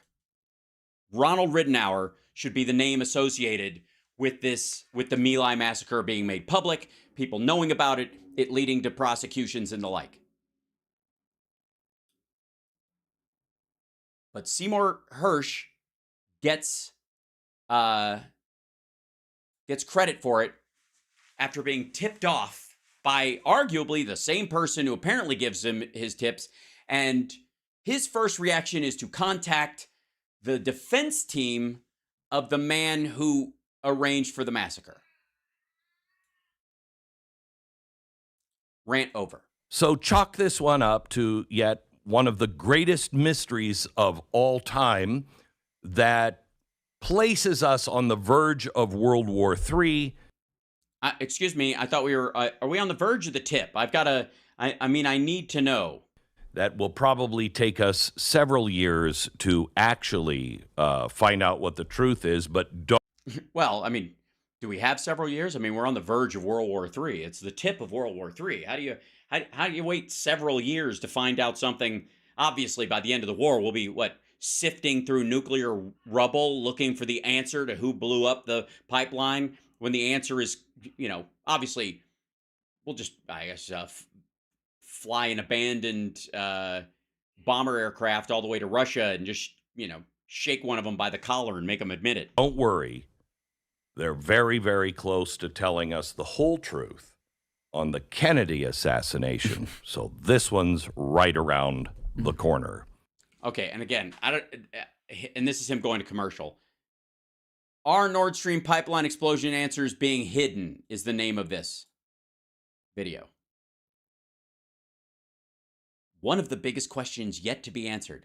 We're not even going to fucking Bigfoot or anything like that. Yet to be answered. Concerns the 2022 Nord Stream pipeline bombing and who was responsible for it all. For some strange reason, the United States and other world governments too, doesn't seem to care about finding the truth, leaving private enthusiasts to do it. That's his little breakdown there. Did this dickhead ever finish talking? Love your rants. Oh, thank you, Luis. Yeah, sorry, I get off on because here's the thing. One of the things that's irritating when you actually give a shit is people pretending to give a shit. That's the issue. By the way, can you hear my kid out there? He's playing. Whoops. Hold on. One moment.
So Cam was doing. He's playing VR, and okay. Does anybody? Let's do this in the chat room. I'm interested. Lick the like button while we're at it. Yeah. Think your poo fact is pretty funny. Oh, thanks. My poo fact? You mean where I disappear or something? I don't know what you mean. All right. So nope, no chip right now. So anybody here? What do we have? Two. Do we have two? Yeah, we might have to pull that rant about Seymour Hersh just for the sake of it. Thank you for that rant. All kinds of feels are bubbling up. I know, Eileen. I almost cried myself. Like it's an. So anybody here? Chat room. Any of you guys ever do VR? Anybody have a VR headset? Anybody in this? Like I don't care, like a PlayStation or. Because I'm going to end on something lighter. We went long, so I gotta cheer up, or I'm going to be aggravated. Yes, I said lick the like button. Somebody wrote it in there. I was quoting them. So, anybody? Your brother does? Okay. You love yours, Tard Ferguson. You love yours. Too poor. I see. PS4 one. Yeah, I have an old PS4 one too. Super chat. On behalf of my late father, Vietnam vet James Gate Talbot Jr., buried at our national. Oh, thanks, Tammy. Love to you. My girlfriend is VR. I'm sorry. Xbox. Xbox doesn't have a VR headset. Templeton, you play all the time? You do? Oh, that's interesting. No, okay. It's Quest 1 and 2. You have Meta Quest. Okay, cool. Oculus 2. That's the older one. All right. That's yeah. Trump in VR. No. Yeah. PSVR. It's the tits. I don't have a new one. I have an old. VR porn is funny. Good to know. Thanks. I'll take your word for it. Play Beat Saber. That's fun. Kurt number 3. I don't do VR. Rather have a PS4 or PS5. Well, yeah, PS5. The new one's supposed to be good. Atari 5200. There you go.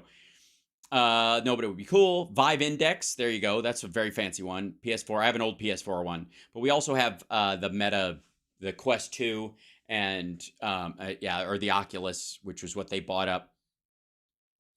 And anyways, Cam enjoys it. We have to make sure he takes breaks on it, but he plays sometimes. And if you get outside your boundary and you're swinging at stuff, you can knock things over. So he just knocked something. Reality is expensive enough. That's true, JD Christie. It's super fun. And I will say that the boxing games are some of the best exercise you can get at home, without a partner. But yeah, I will say that it'll make you a sweaty mess. VR Sudoku. And also 3D movies look really good in it if you can stand it attached to your head. Now, the Apple one's supposed to come out this fall, and it's supposed to be very soft on your head, and it won't, it's not heavy. That would be the thing. Yeah, motion sickness is a real thing. Bar fight's a good workout. That's true. Would love to have one nevertheless. They're getting better.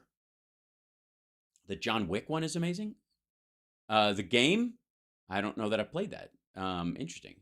But I enjoy it for its kind of like environmental space. Like when you're traveling and you're in a hotel room and you put it on, you're in this giant space, even though it's tiny, and you can exercise in the room in a very small kind of space. It's pretty cool, I will say. Will you get the Apple VR? Probably. But I've got to get an updated computer first. That's our primary one. So thanks everybody who's been supporting via Venmo and Cash App and all that kind of stuff. That's where we, thank you. Appreciate it, Eric. Got that. I have dizziness. I'd fall. You can do it sitting down. It's not a real VR headset. Yeah. Television for life. I agree. ColecoVision. By the way, you'll recall, many of you, that I actually have a Porky's game cartridge. That's the real thing, folks. That's how far back I go. All right. Yes, that's real. Oh yeah. It's a little disappointing. The shower scene in it is nowhere near as. Never mind. Can't play video games because you suck at it. Well, you're supposed to. It's okay. That's the thing about it. It's all virtual. There's no such thing. Gold Zelda. That's fascinating. Ladybug on ColecoVision. The Smurfs game was the selling point on ColecoVision for me. I don't know about you. And then of course it came with Donkey Kong 2, which was a big deal at home, right? So, anyways, and remember Leisure Suit Larry? Oh yes. Ditto had the steering wheel and pedal too. Yeah. The PSVR gaming like headset, like you can work with the steering wheel and all that kind of stuff, and it actually knows it's there. That's pretty nuts. The driving games and stuff. I think it's going to actually make kids either better or terrible drivers. We'll see. But the idea that you could learn to drive, stick shift, and all that kind of stuff virtually in this with a headset on, and it's pretty realistic, is amazing. And the flight simulation possibilities that are going to be coming are going to be off the charts. That's what I can't wait for them to have, full like Quest Pro with controllers, physical controllers you can have in the space that you can position and feel. That's what I'm hoping for. Can you play Pong on the VR headset? Yes, you can. As a matter of fact, one of the first games, Kim Cattrall not included with Porky's cartridge. That's very sad. I know. Oh, Dig Dug rocked on Coleco. Dig Dug rocks everywhere. You're not a gamer, Bob. You don't have to be a gamer to play games. I think technically to be a gamer, you have to be like super into it. It's a good pastime sometimes, and it helps me to distract myself when I'm having to do research and I know it already. I'm listening to stuff for the third and fourth time, and just to bury the knowledge in myself, it helps me distract the part of my brain that would rather be doing something else. That's what I've really helped for. And then, of course, sometimes you got to play just to play, kids. Sometimes you just got to play. And Sims 4 is interesting. Love you, too. Thanks so much. Kim Cattrall is quite old. Well, that happens to everybody, and that's okay. She's also still beautiful. I tried VR on a roller coaster. I've not tried it on an actual roller coaster, but I've done a VR roller coaster, and it's barf, barf. You don't need to be a dancer to dance. Exactly. First game I ever played was Pitfall. Pitfall was great. I mean, I remember, and here's, I think we can end on this because I got to get going. But also, we got radio tomorrow, and Boston Brian's going to be on with us. I think he should be confirmed tomorrow for the second half of the first hour, and then Philip Bittner will join us for the second hour, and me and Johnny Million will be together again as per usual for the entire run. So get your questions ready about what's going on in Ukraine and have them ready to roll on the second hour. But in the meantime, one of the things that I've recognized, and I think a lot of you might recognize this as well, is that games don't get more exciting just because the crockheads can't stop playing. Games don't get more exciting simply because the graphics are better. It's about investment. The game matters. That's what makes it scary. That's what makes it exciting. That's what makes it important to you. Because look what humans do with inflated spheres and balls with dots on them and golf balls and that kind of stuff. It's about investment. That's the important thing. And that's true of everything. You don't have to have the perfect thing in front of you. You don't have to have the perfect guitar. You don't have to have the perfect piano. You don't have to have the perfect outfit or the perfect face or any of that stuff. It's about your investment, how much you care about it, how much it matters to you. Right? And games are a great example of that. Everybody here remembers what it's like to get like super freaked out playing Frogger. And it's not a real frog. It doesn't even look like it. It's a weird thing. You're trying to cross the road. Nobody knows why. It's very strange. And yet, if you wanted to get that score, your heart and your head were involved in it. It mattered to you.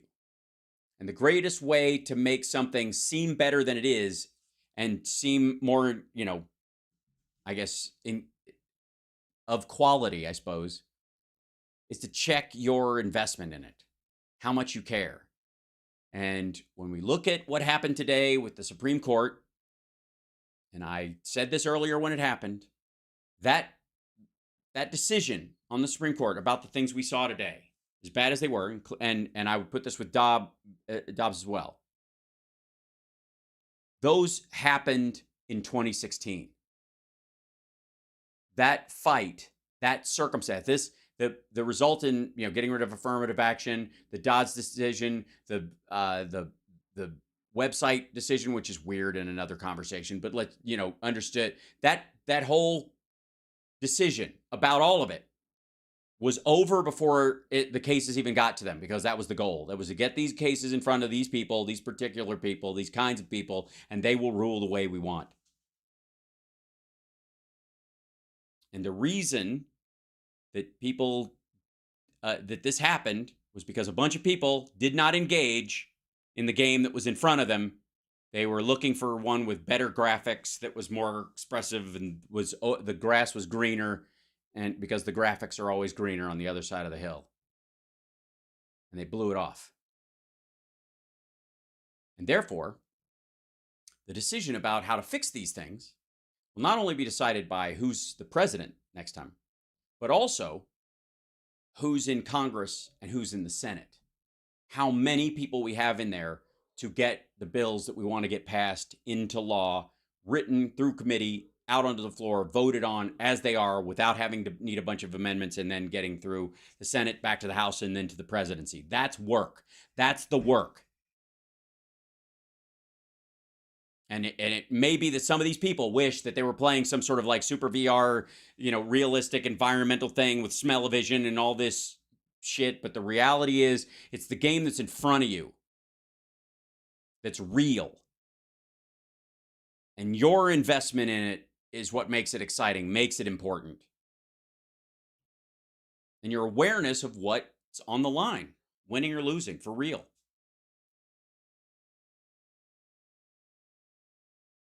So I don't want to hear from anybody who was phoning it in 2016 about, well, it could have been, Hillary should have been. No. It's on us. It's always on us. This, looking backwards, if I didn't take that idiot seriously enough, or if I could have done something differently, I absolutely would. But I sure as shit didn't ditch my vote or throw it out. Take it for granted. Sit in the privileged position of I'll vote green just to show them they must deal with me. Do you ever get mad at a game? Of course. It's a good example. So, TYT was blaming Biden for the SCOTUS decision today. That's because they're to blame. TYT is almost single-handedly responsible for those 75,000 votes that gave Trump the Electoral College. And they're going to wear that around their neck for fucking ever. Yep. Campaign like you're 11 points behind. I agree. And vote for the real person that's really going to win, not some pie-in-the-sky nonsense, because you'll show them. Because I got news for you. You're not going to show them. You are not going to slacktivist your way through life and phone in any of that stuff. That doesn't work that way. It's why we say on the regular that if you are ever confronted with a choice in your life that you believe is the lesser of two evils, choose less evil. And another thing.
It's packed. I don't want anything that's good.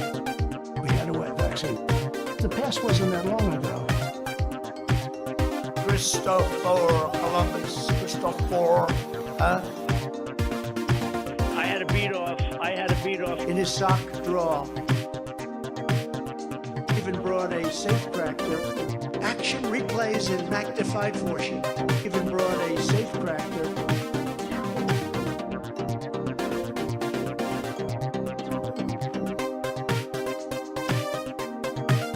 Somebody like that can write good. Here I am like an idiot. A ninth world country, not a third world country, a ninth world country. Dumps. They call them dumps, big massive dumps. In his sock drawer. Free health care for illegal look. Action replays in magnified fortune. Illegal look. Michigan gave us Motan. They said, oh. Motan. You could say it's a back door, but I call it a smart door. Michigan gave us Motan. Here I am like an idiot. Michigan gave us Motan. When they gaze upon Yosemites. Where's Dick? Hi, Dick. Do we like Dick? Yeah. What? I don't want anything that's good.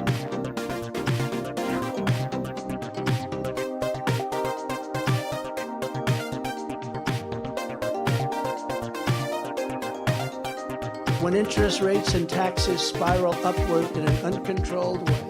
Here I am like an idiot. First new branch of the U.S. Armed Forces in 75 years, Space Force. Not since the